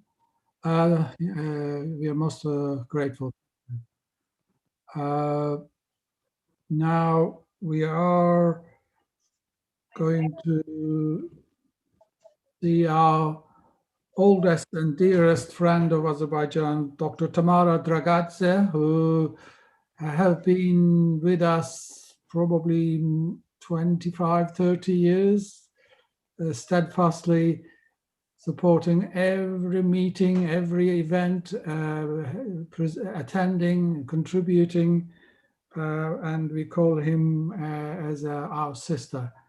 Okay, my big sister, Tamara, the floor is yours. Thank you. Thank you very much. It's good to be here. And it is a long time since the tragedy happened, 29 years ago, but it hasn't gone away. But it's true, I have spoken at every single annual memorial, I think, since the first year after it happened. Though I think the first year I actually met with Ali Takin Atal in a cafe, because that was the only place we could meet. We didn't have anything at the time in the way of Azerbaijan House. But every single year since then, I've always been asked to say something, because it so happened that I was in Baku when it happened. And so I was as close as one could be at the time. And every time now when I speak in public, as has happened over, 15 years, 20 years, every year, I try and think of something new to say. But in fact, it is always the same. There has to be a truth commission to find out what happened, because without that truth, there cannot be full reconciliation. And of course, I mean, from day one, my aim and dream is that there should be some reconciliation one day. Although I was in agony over the loss of life, of young life on both sides, during the advance of the Azerbaijan army last year to liberate areas of occupied territory, I had thought that they were going to go all the way in advance up to KHOJALY, and perhaps then at last some evidence or morsels from the flattened town might be revealed. But in fact, that hasn't happened. The Russian authorities are much more efficient in destroying inconvenient evidence. So what that is going to give eventually, I don't know, but it is in a sense a step backward possibly. But on the other hand, I am very pleased that at least another few young lives have not been lost, because had the Azerbaijan army continued to advance, of course there would have been deaths. And what has happened now, and the ceasefire that has happened now, of course, is better than losing lives. So KHOJALY does remain unrecognized as a massacre.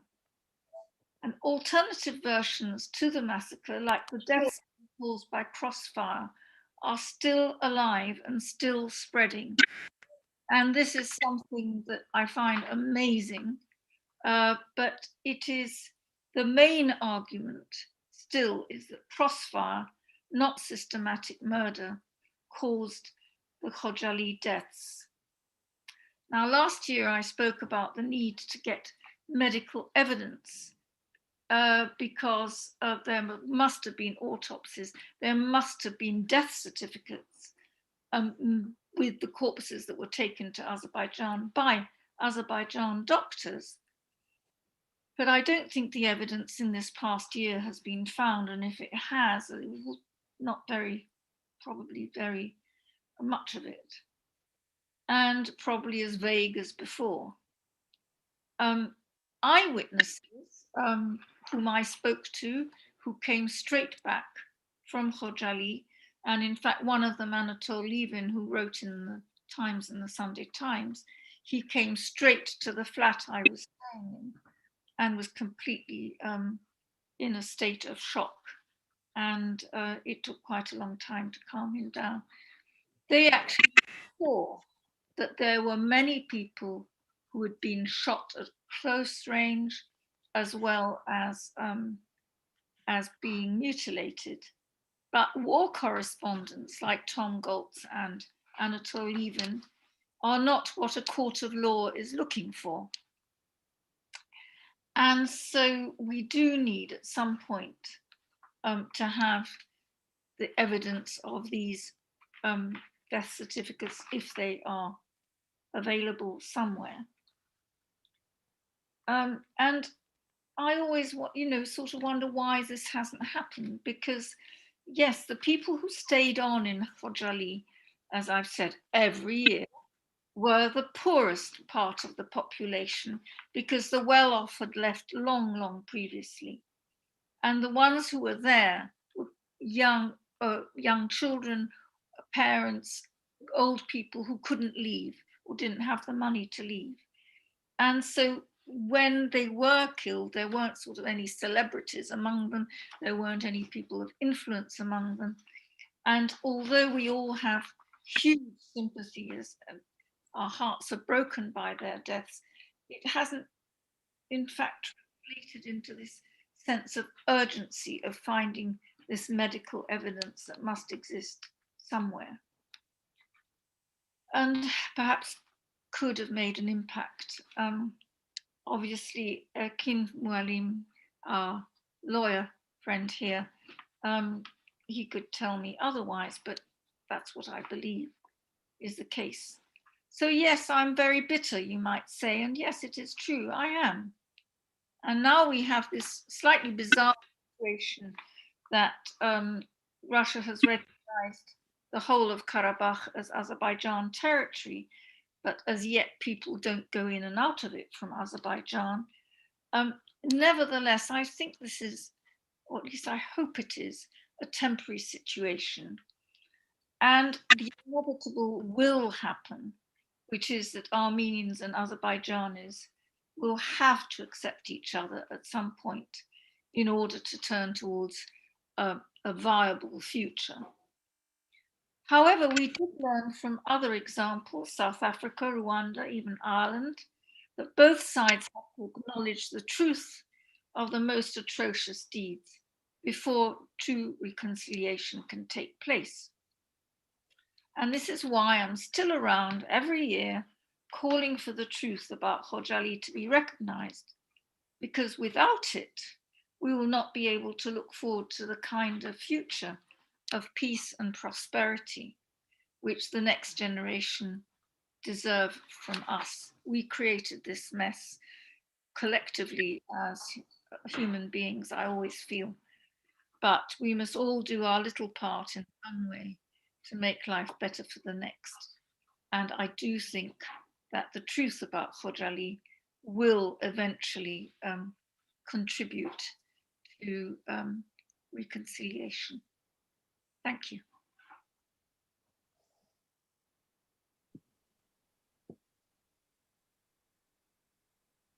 You're muted.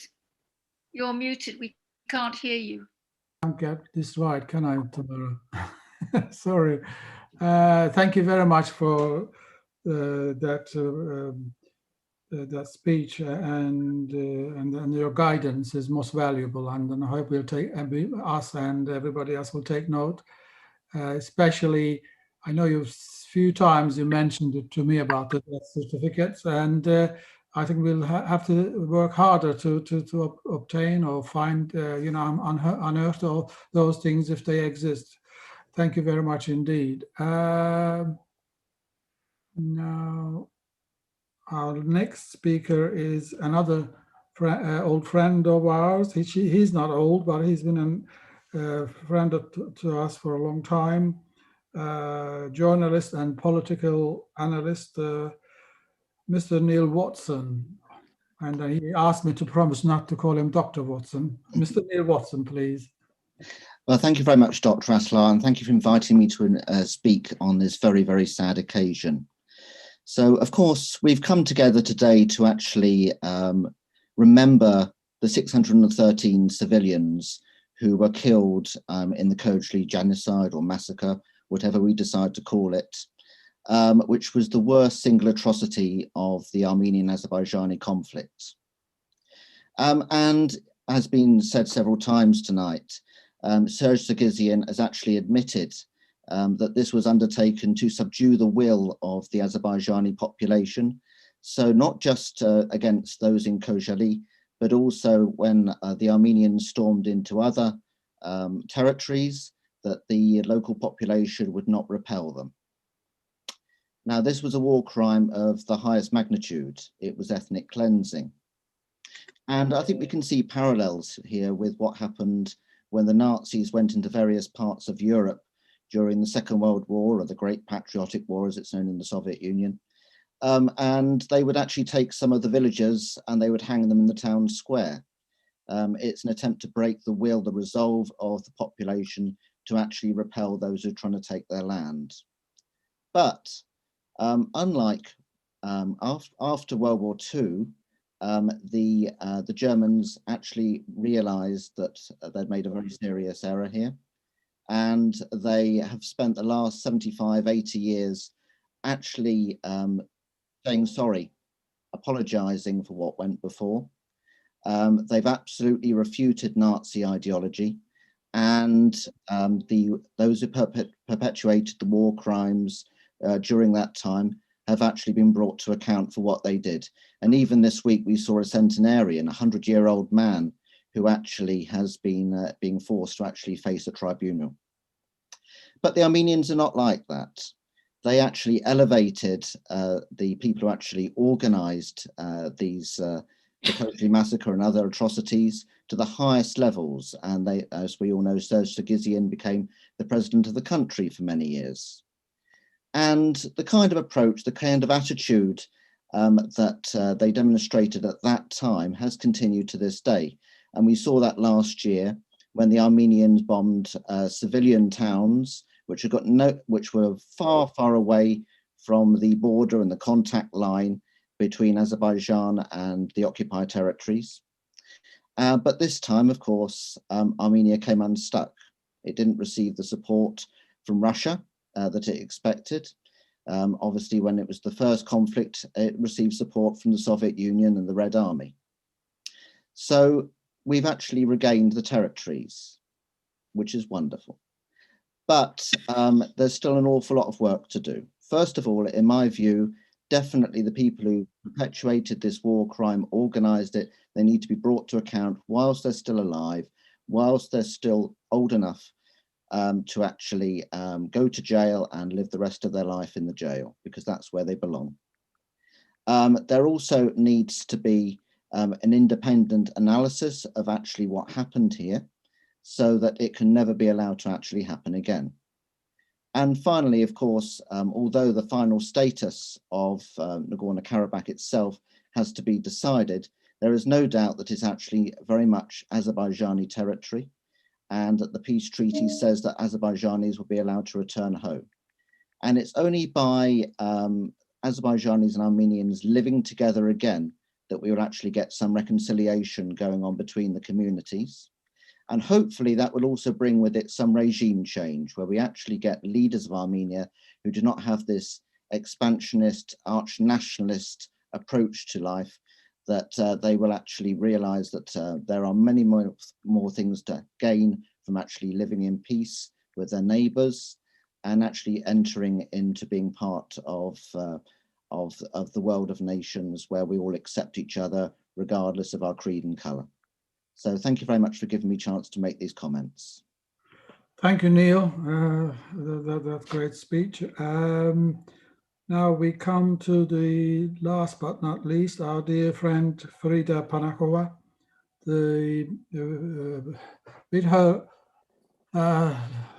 late husband, Faramaz, our dearest friend, together Farida has been a staunch supporter of Azerbaijan House and all our activities in London and in Baku as well. Farida has been a tireless campaigner for Azerbaijan and the rights of the victims of KHOJALY over the several years. And we could describe her as a human rights activist and a commentator. Farida, please. Can you unmute, please, Farida? You're muted. Thank you. Thank you. Thank you very much, Dr. Ashala. Thank you for inviting me tonight. Your Excellency, ladies and gentlemen, thank you all for being here tonight to commemorate this special event, special date in Azerbaijan's history. The videos that I watched with you and Patrick's speech made me so emotional, and forgive me for my emotions. Whenever I talk about KHOJALY, I do so with a certain degree of humility and not without a deep sense of pain, simply because this massacre could have been prevented. On February 26th of each year, we gather together to remember not only victims of KHOJALY, but also other terrible acts of genocide in the 20th century, and one of the worst periods of violence in human history. And two good reasons for doing that is that finding out the facts and talking about how and why human beings are capable of such evil. When the Genocide Convention was passed by the United Nations in 1948, the world said never again. But unfortunately, ever since, we do witness these kind of massacres, genocide, time after time after time. In the case of KHOJALY, the aggressor, namely the Armenian army, headed by the previous officials of Armenia, committed unimaginable crime which can only match the definition of genocide. In the case of evidence, in this case, the evidence is abundant, as you could see in those videos and what Patrick Walsh described. Regrettably, so-called experts on Azerbaijan still call it a tragedy. So I'd like you to think, killing a baby in mother's womb, slaughtering hundreds of people, killing unarmed and innocent children, women and elderly is beyond barbarism and can only be committed by evil, and it requires a particular set of mind, a particular mindset, I should say, and I repeat, particular mindset. Because not every single person can just take a gun and kill the other person, and you have to have the mindset to do that. Historians and researchers pose this question all the time: what causes genocide? What catalyzes people to undertake such extreme violence against their fellow humans? And the answers to these questions are not simple and not straightforward. And one very important point is clear to all of us, that genocide is not a natural disaster. It's a mass murder deliberately planned and carried out by individuals, all of whom are responsible whether they made the plan, gave the order, or carried out the killings. Whatever the scale, the genocide is made up of individual acts, individual choices to perform them. But genocide and crime against humanity are unique crimes because the victim is victimized specifically because they belong to a particular group, and KHOJALY is an undeniable example for that. So what we have learned from KHOJALY genocide, one of the first lessons, and as the Ambassador and Bob Blackman mentioned, there is the importance of remembrance, the duty of remembrance itself. As a probable justification for genocide, we have to understand that the mass murder of 613 innocent Azerbaijanis is not a matter of abstract statistics. Each victim has a name and each victim has an identity. And the second lesson that we learn is the responsibility to prevent. So the enduring lesson of KHOJALY is that the genocide of Azerbaijanis succeeded not only because of the industry of death and technology of terror, but because of the state-sanctioned ideology of hate and destruction. This teaching of contempt, this demonizing of other, this is where it all began. The KHOJALY did not begin in War for Karabakh. It began decades and decades ago with words and ideology. And this is the chilling fact of history and a catastrophic effect of expansionist ideology and hatred. What we witnessed on that day, we witnessed the state-sanctioned incitement to hate and genocide, whose epicenter is Armenia.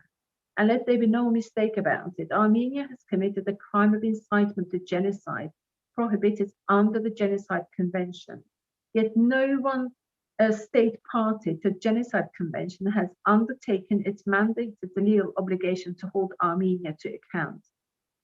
And I sincerely hope that in near future, who signed up to this convention will finally demonstrate willingness to bring the criminals to justice. The third lesson I would say that we learn is the responsibility to protect. The genocide of Azerbaijanis in KHOJALY succeeded not only because of the state-sanctioned culture of hate, but because of the crimes of indifference, because of conspiracies of silence. What we remember, and I hope all of you would remember the Rwanda and Bosnia and Herzegovina, what happened in those countries. We knew, the world knew about it, but they did nothing. And the same happened in KHOJALY. They knew what was going to happen in KHOJALY. They knew that this war started by Armenians, by Armenian criminals, by Armenian army, not army in Karabakh, not army of separatists, but Armenian army, what they were going to do. But yet nothing was done to prevent the tragedy. So indifference and inaction always mean coming down on the side of the victimizer, never on the side of the victim. And it sounds really harsh, but indifference in the face of evil is an acquaintance with evil itself. Another lesson we have learned from KHOJALY is the responsibility to bring the war criminals to justice. In the 20th century, if the 20th century was the age of atrocity, it was also the age of impunity. Few of the perpetrators were brought to justice, and so, just as there must be no sanctuary for hate, no refuge for bigotry, there must be no base or sanctuary for these enemies of humankind. Yet those indicted war crimes and crimes against humanity continue to be welcomed international fora. And I hope Bob Blackman will remember that. The Bakosakian, who was representing Nagorno-Karabakh, managed to get through the borders of England, borders of United Kingdom, and managed to get to Chatham House. And how Azerbaijani community was appalled by that. This war criminal has managed to go through the borders of the United Kingdom. And I remember our meeting for Blackman in the Parliament to discuss the how appalled the Azerbaijani community and Azerbaijanis were across the world. Another lesson is the responsibility to talk the truth to power. And again, KHOJALY was made possible not only because of the bureaucratization of genocide, but because of the complicity of Armenian elite, such as political leaders, church leaders, policymakers, members of the parliament, and even those who nourished the idea of Greater Armenia, criminality of lawyers, judges, political parties, and pro-war people of Armenia, and in particular why they supported Armenian aggression or were silent before the aggression. So our task today, and hopefully in the very near future, is to ensure that we communicate the truth to powers. Another lesson we learned is the responsibility to educate and protection of the vulnerable as a test of a just society. The genocide of KHOJALY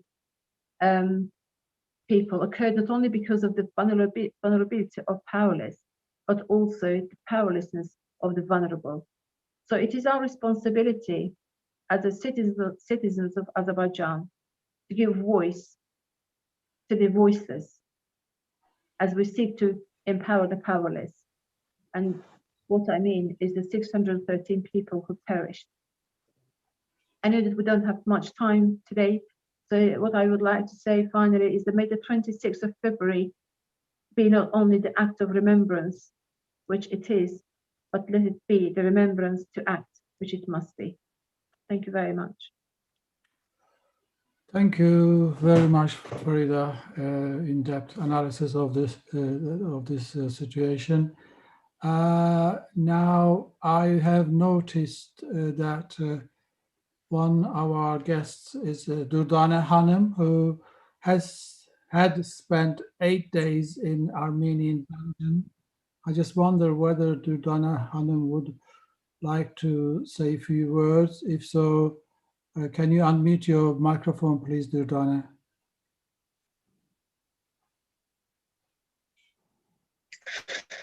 Salam, hər vaxtınız xeyir olsun, axşamınız xeyir olsun.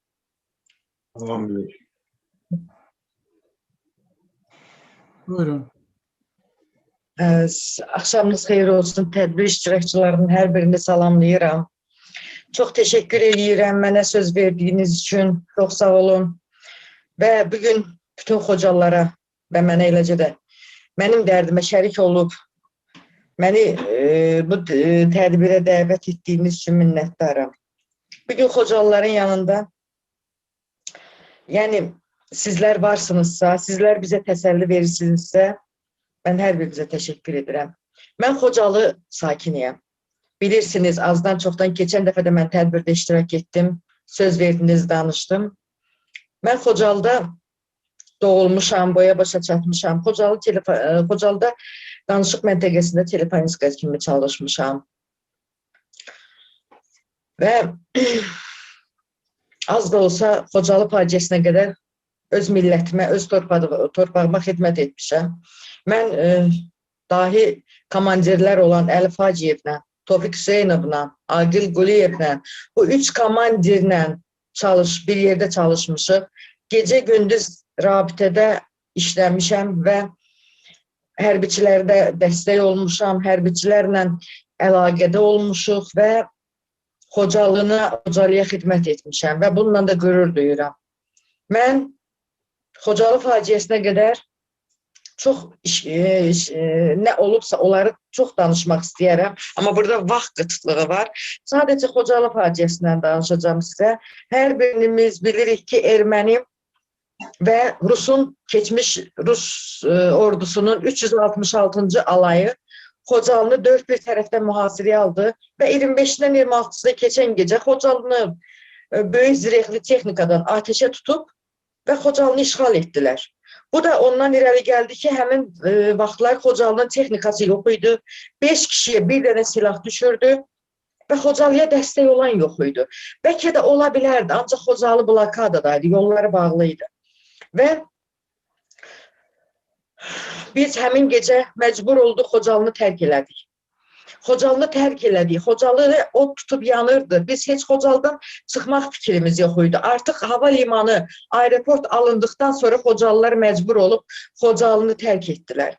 Və biz məcburiyyət qarşısında Xocalından çıxdıq. Elə çıxdıq ki, o qış gecəsi o Qarqar çayına girib, o qarın üstündə yerimək hər birimizə işgəncə oldu.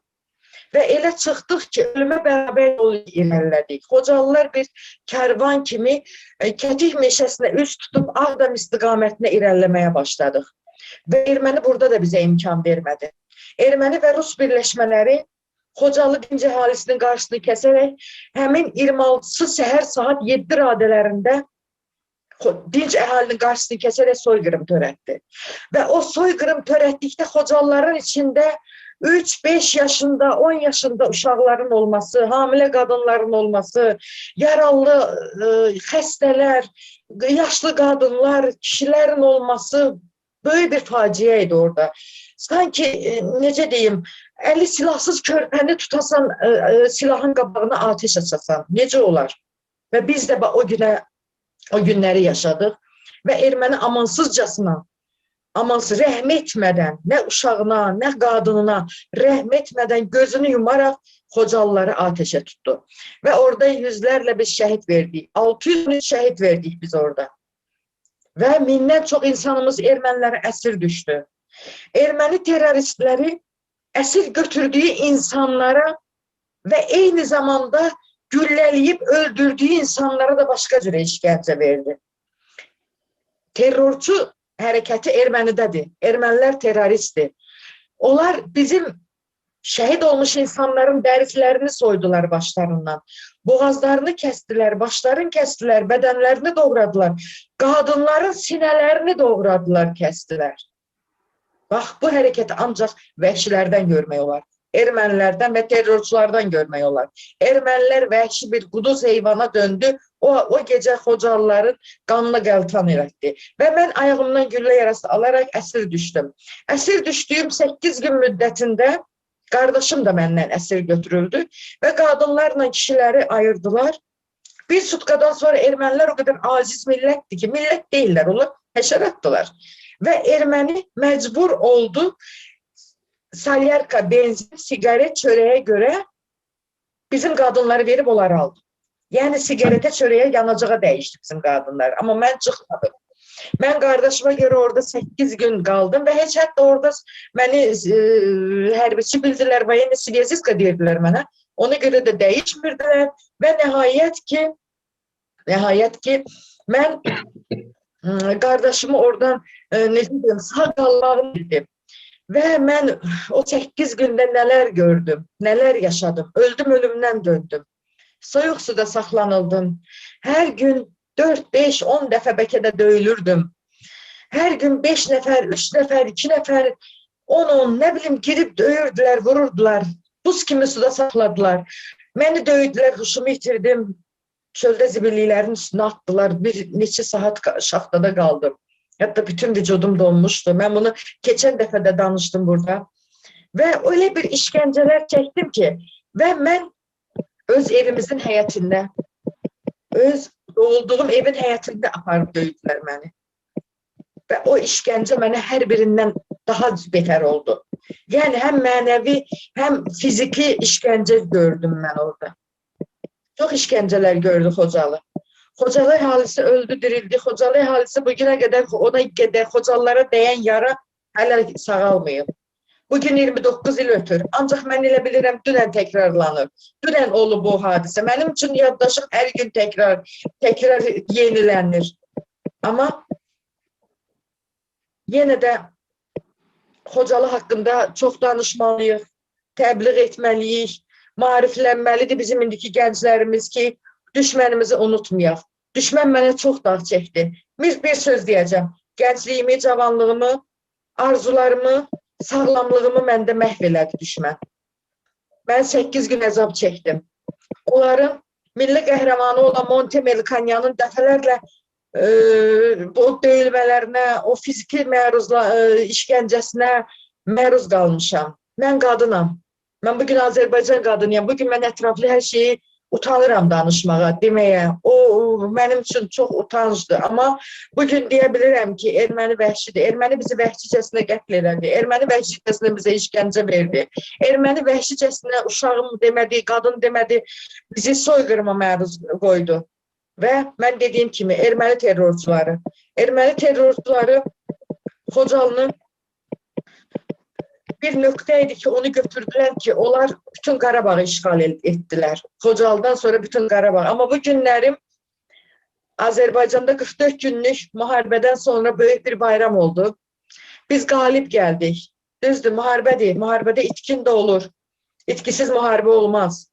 Amma ərənlərimiz, əskərlərimiz, müzəffər ordumuz işğal olunmuş torpağımızı, başqa ölkənin torpağını deyil, Azərbaycanın işğal olunmuş torpağını azad etdi. Var olsun bizim şanlı ordumuz, müzəffər oğullarımız. Bizi bugün sevindirdilər. Biz bugün onların sayəsində çox sevindik. Keçən ilkindən nisbətən bugün o qədər də yanıqlı danışmıram.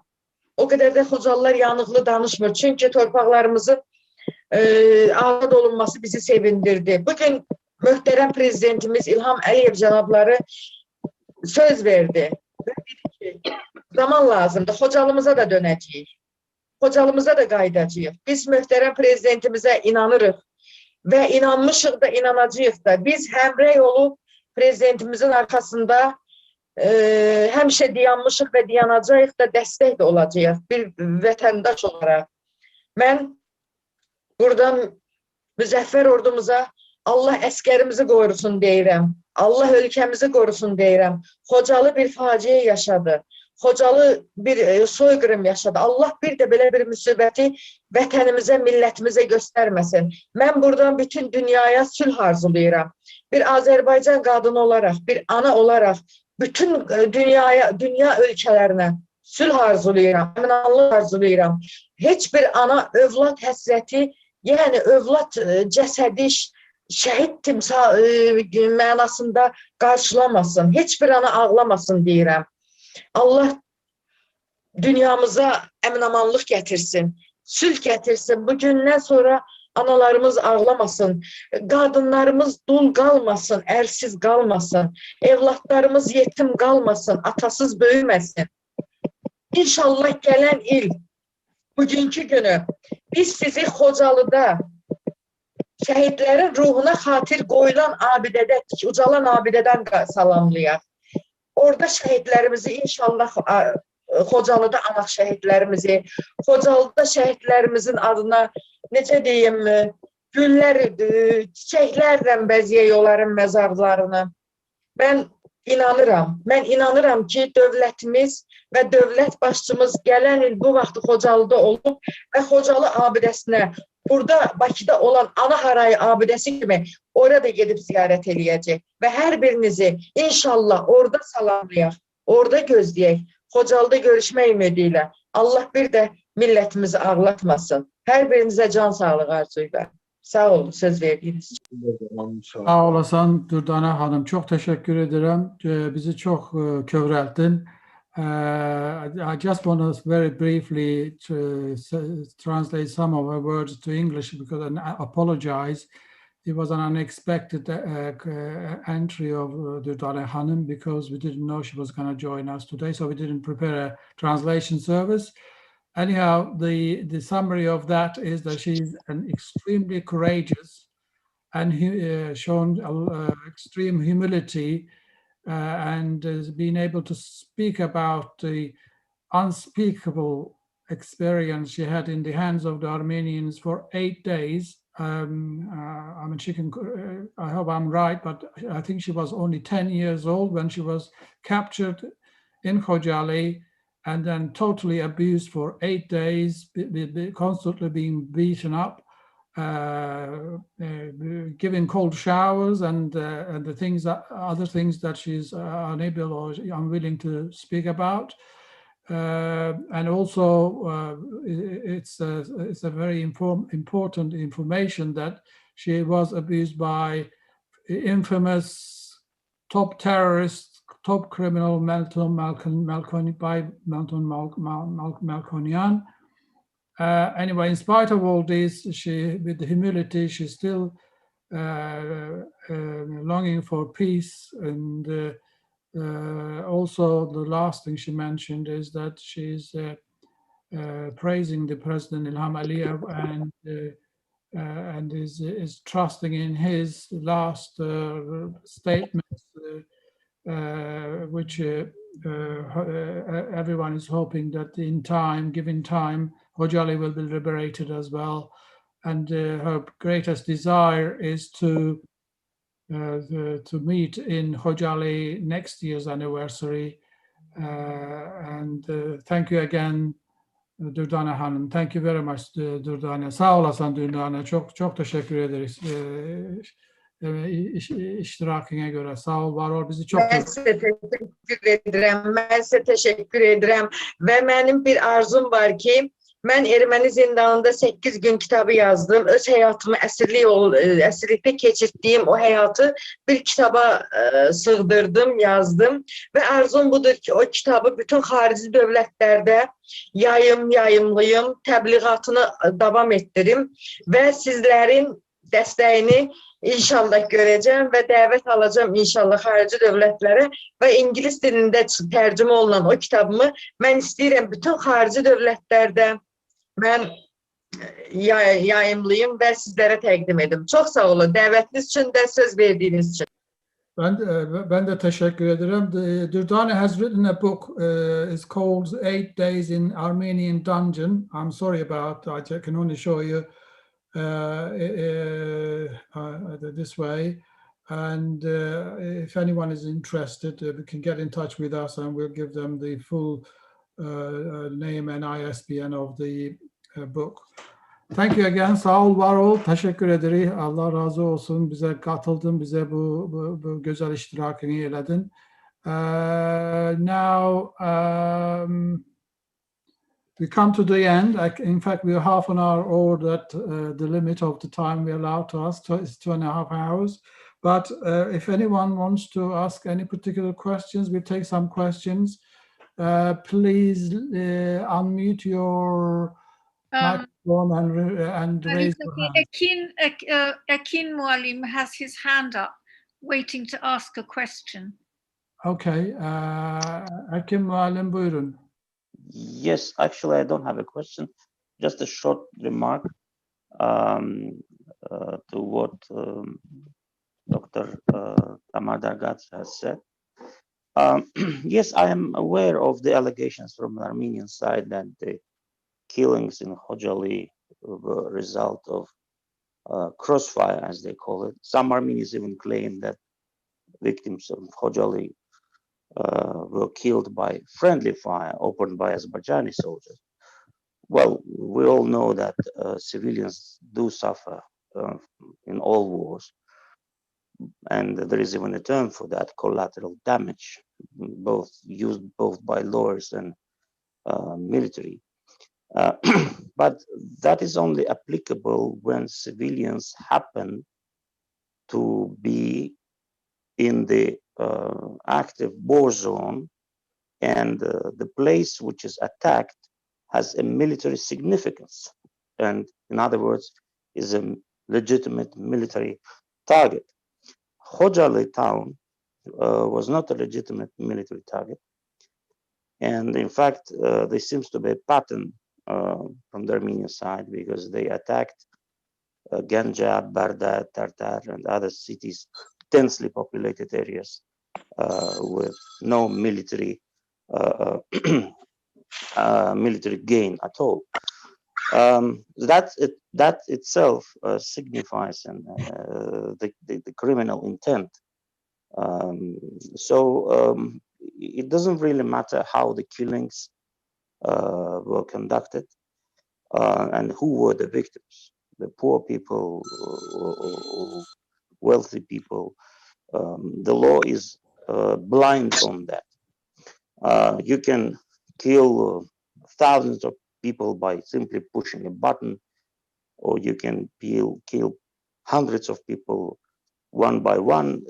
It's still a killing. It's a crime. And yes, but I agree on one particular thing. Yes, more evidence should be provided. They should be scrutinized carefully. And it is Azerbaijani's responsibility. That goes without saying. Thank you. Thank you very much, Ekin Muallim. I am an anthropologist, which means I have to listen to everyone and say, yes, yes, yes, and listen. And this is the narrative. And I've spoken to people in the international community who are part of the United Nations or whatever. they always come up with this crossfire. And it's very difficult to tell them this isn't so. And especially if you talk to Armenians, well, it's a lost cause. It was crossfire and that's that. But this is why I'm just talking about the narrative. I, of course, do not believe that it was crossfire. And I hope that you realize that. It's just, we have this problem of the narrative. Every time we try and talk about it, this is what comes up. And therefore, we need to have the medical evidence to show that this is not so.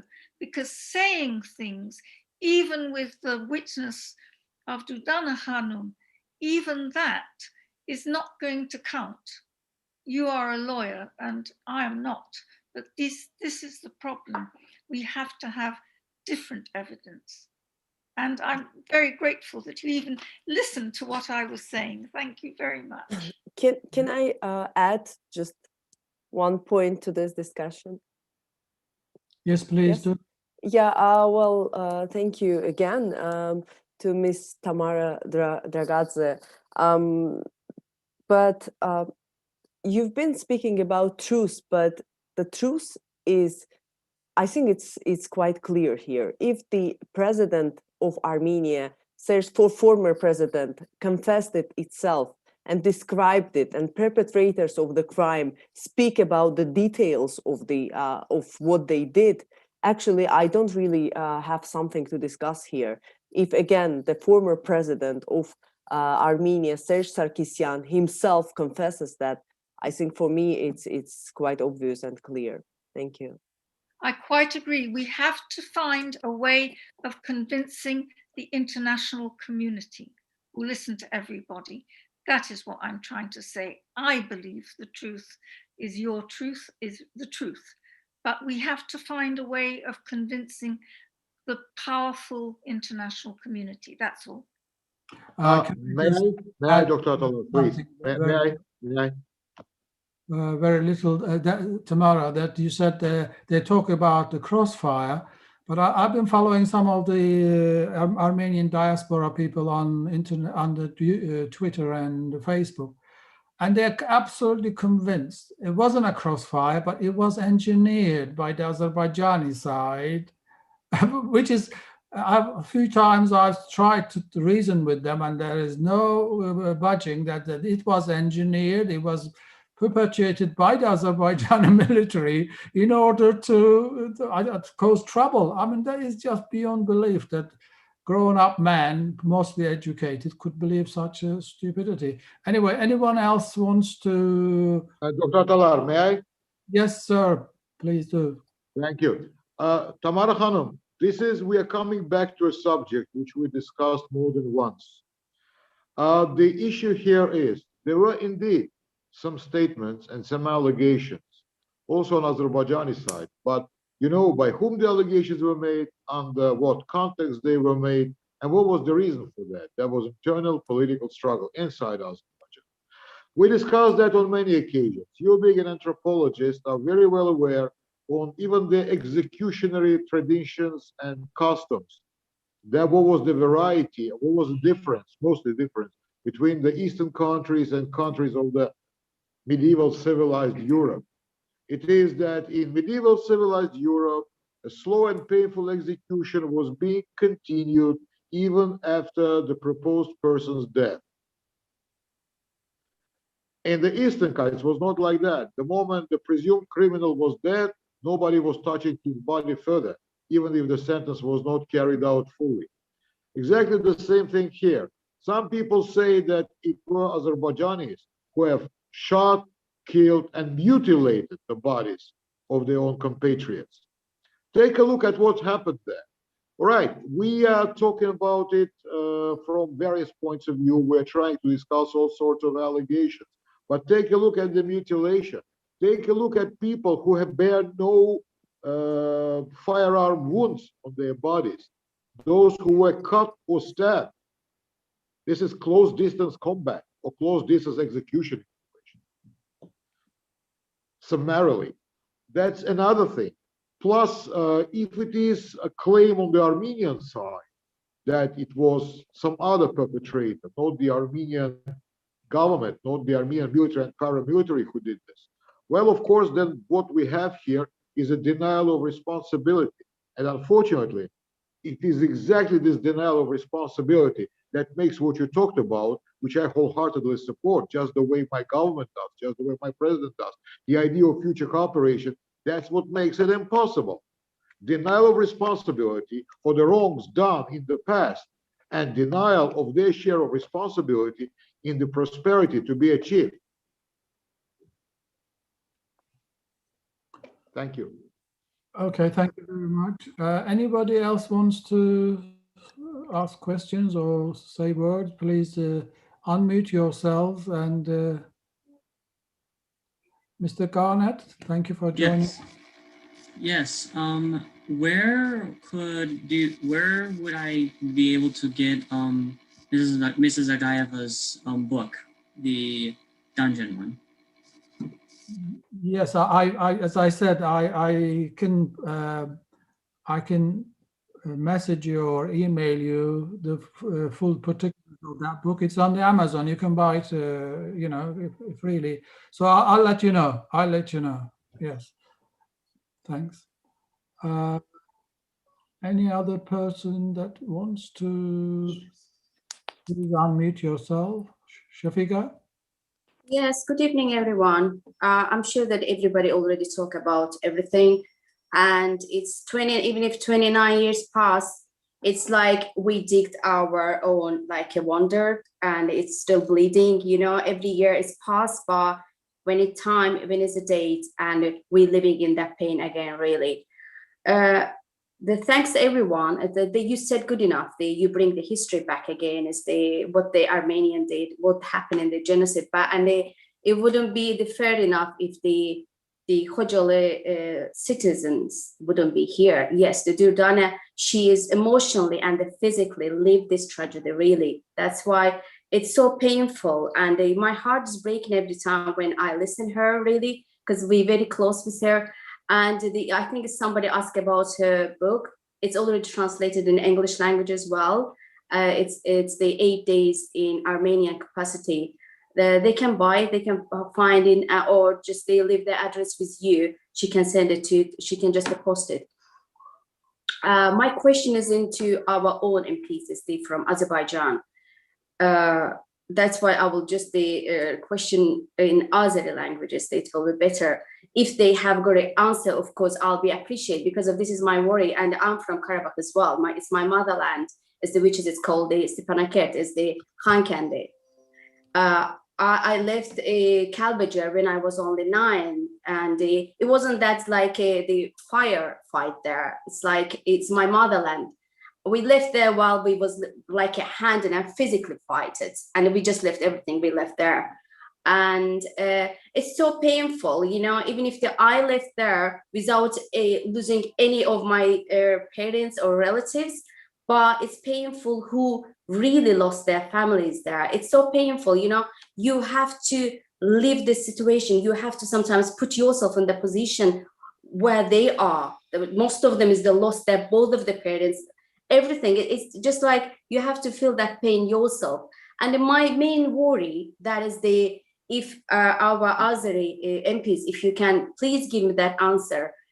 In the future, when we will back together, and our president said that is they can get our police card or the Azerbaijan passport if they will become to living together. Are they will be allowed to travel to Baku as well, that Armenians, if they will get the Azerbaijani passport? Please, this is my worry, because of, you know, our people, yes, we are forgiven. We are like sometimes we're not forgetting. We have got our feelings, you know, we are human. We're not like them. We are not the terrorists. We are human. We have got our feelings. That's why we can forgive them for their mistakes. But it's like when we will be together, starting living together, they're gonna look at our face and they're like, they don't need to say nothing. They don't need to act anything. Their look will say us, okay, we raped your women, we killed your families, and we're still with you together. And will be possible for them to travel to Azerbaijan in the future if they will get the passport? But thank you anyway. Çox sağ olun. Mən çox istəyərdim bu sualıma cavab. Doğrudan çox istəyərdim. Çünki məni bu narahat edir bir Azərbaycanlı kimi. Mən çox patriotam, mən çox vətənimi, ölkəmi sevirəm. Və mən çox istəyərdim bilim ki, əgər ermənilər bizimlə bərabər yaşasalar və bizim pasportumuzu alsalar, onlar əl qolunu sallayıb rahatca Bakıya gələ bilərlər. Çox sağ olun. Əgər kimsə mənə cavab versə, I'll be thankful if I will get just a little bit, even if they're just like information. Thank you so much. Thank you very much, Shafiqa. And Mr. Ali Bey, it was really great to watch everything with you together, really. Thank you so much, really. And thanks to everyone to sharing their valuable time here. It's the pain, our pain, but we can't forget our history, really. We can't. We have to take it over to pass it to our children. We can't forget it. Indeed. Thank you very much. And I don't know whether any of our Azerbaijan contributors from Azerbaijan can answer your question. Is there Yavanshir Muallim, Nigar Khanım? Well, I will try. Go on, you're the right man. Well, dear Shafak Khanım, this is the idea, this is the goal. And if reconciliation truly happens, then of course Armenians and Azerbaijanis should be free to travel across the border, to do business and perhaps to buy property and to reside at the place of their choice. Of course, we all understand the reality is not going to happen anytime soon. So let us be clear on that. But ironically, Azerbaijan, even after losing the war 30 years ago, has always been constructive in its approach. We never demanded something we were never entitled to under international law. And official rhetoric of our government, no matter who was the president, has always been the same. We always wished for peace, for peaceful resolution of the conflict, and it is not our fault that it ended up with the war.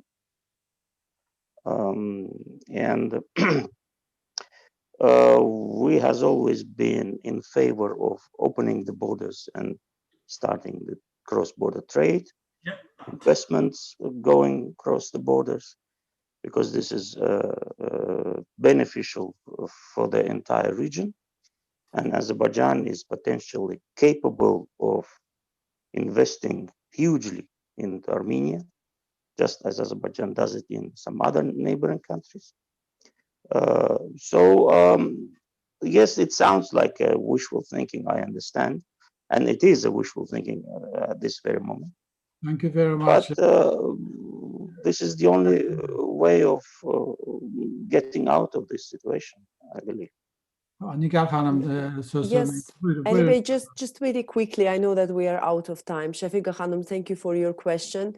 Of course, I understand your emotions, and my grandma was from Shusha, and she kept speaking about Shusha till the last day of her life, and I understand what you mean. But on the other hand, Azerbaijan is a multinational, multicultural country, society. We have different nations living all in peace, dignity, and respect. And even right now, we have around 30,000 Armenians living in Azerbaijan.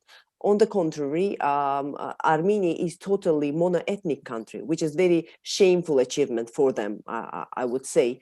Yes, the idea was to make sure that Azerbaijanis and Armenians live together, and Armenians that stay on the territory of Azerbaijan will be citizens of Azerbaijan. So this is the idea. Of course, time is needed. Of course, confidence building measures are needed. It's not easy for both sides, but this is the way. And also, I just wanted to mention today there was a press conference by our president.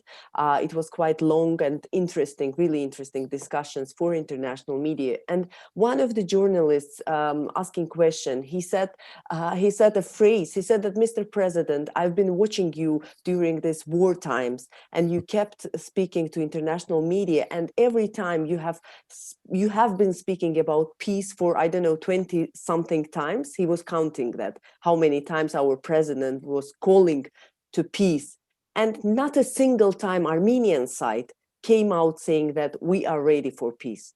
So this is different approaches for them. That's why I was saying that they need to change their ideology. Our ideology never changed. We are, let's say, a multicultural, multinational country. But again, it takes time. It's not happening right now.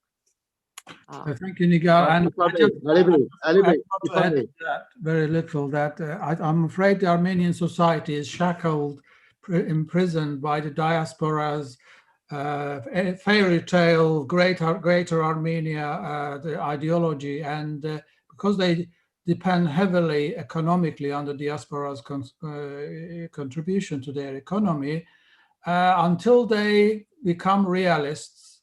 Today's reality is that they live in a country surrounded by other countries, and they have to live in peace with their neighbors. They have to trade with their neighbors and behave like a normal society, rather than all the time thinking of the back. 1,000 years ago, 5,000 years ago, 10,000 years ago, they write to the greater land of Greater Armenia, and they can't get out of that impasse. And I've seen, again, monitoring some of the Armenian chitter-chatter on the social media. There is a group of people who are reasonable, realistic, and I just hope that they will win the argument at the end of the day, so they can leave those airy-fairy theories and become realists and sit down. And other things, Turkey has definitely several times stated that if they come to the table and agree to be a sociable neighbor, there will be a huge investment, primarily from Turkey and obviously from Azerbaijan, and they can develop their country and then live in peace. That's everybody what they want, rather than this intransigent about the hankering after the neighbor's territory all the time. I think that this is 21st century. That's not 18th century. Anyway, anyone else, please? May I, Dr. Atalar? Yes, sir. May I? Just the question that Ms. Roberts raised is a very, very interesting and a very, very important one. And I do appreciate what was said by all three speakers before me. I just wanted to take the narrative one step further. Ever take a look at it? Basically, never throughout this period that Armenia started the aggressive use of force against Azerbaijan, have you heard on the Azerbaijani side statements that we hear so often, have heard and still hear, fortunately, continue to hear those, from both policy analysts and the statesmen, decision makers, statements to the extent of, oh, this is the clash of civilizations. This is one religion against the other. Oh, we are genetically unable to live side by side with our neighbors. Despite the fact that, quite honestly, because of KHOJALY, where we commemorate yet another solemn anniversary, because of other things like that, because I absolutely agree with Nigar Khanum on that one, that was just part of a concerted series of events by Armenian side. Because of all of this, we could have had many more reasons and many more grounds to say something like that. But you never heard anything. The very day the last provocation of Armenia started, which resulted in the 44-day liberation war, the very first day, 27th, when my president was speaking to the nation on TV, when the country was under yet another armed attack, he said specifically, we do not have a legitimate military target on the territory of Armenia. A little bit later, he said something which he repeated on numerous occasions, and that was, we do not wage war on the Armenian people. So ideally, I back up what was said by Mr. Gadirli here. I honestly think that ideally, the outcome should be free movement, free trade, free mutual enterprises, free mutual initiatives aimed at well-being of the region. But that has two preconditions. I hate to use that because I, in general, don't like the word precondition. One of those has been taken care of, and that's restoration of Azerbaijan's territorial integrity. The second one is the thing that I was talking about earlier, and this is admitting, shouldering the responsibility, taking Armenia's responsibility for what was done to Azerbaijan, including KHOJALY. Unless those two happen, nothing will take place. After, sky is the limit. Thank you. Thank you very much, Ambassador. Yes, I mean, we've got a lot to talk about, but we're really nearly coming to the three-hour mark. I think people, the exhaustion will be settling in. I think we have to round it up, and I thank everyone for joining and supporting this program. And I particularly thank Durdane Hanım. It must have been very difficult for her to speak. As the primary victim of this conflict that and what she has gone through, the Azerbaijani MPs for joining us, and it was been absolutely delightful to see you and meet you, and wish you all the very best. And again, Ambassador, thank you for kindly supporting us and contributing. Good night, everyone. Thank you. Good night. Good night. Thank you very much. Pleasure. Thank you very much. Bye-bye. Bye. Thank you very much. Thank you. Thank you. Bye-bye. Thank you, Patrick. Sağ olun, teşekkürler. Siz de sağ olun. Teşekkür Ali ederim. Bey çok sağ olun. Teşekkür ederiz. Çok sağ olun. Çok sağ olun. Sağ olun. Sağ olun. Teşekkürler. Çok sağ olun. Thank you. Sağ olun. Teşekkür Çok sağ olun Ali Bey. Sağ Thank olun. you Sağ olun. everyone. Çok Thank you. teşekkür- Bye. Bye bye. We've had, I think. Sağ ol. I think it was the best we've had.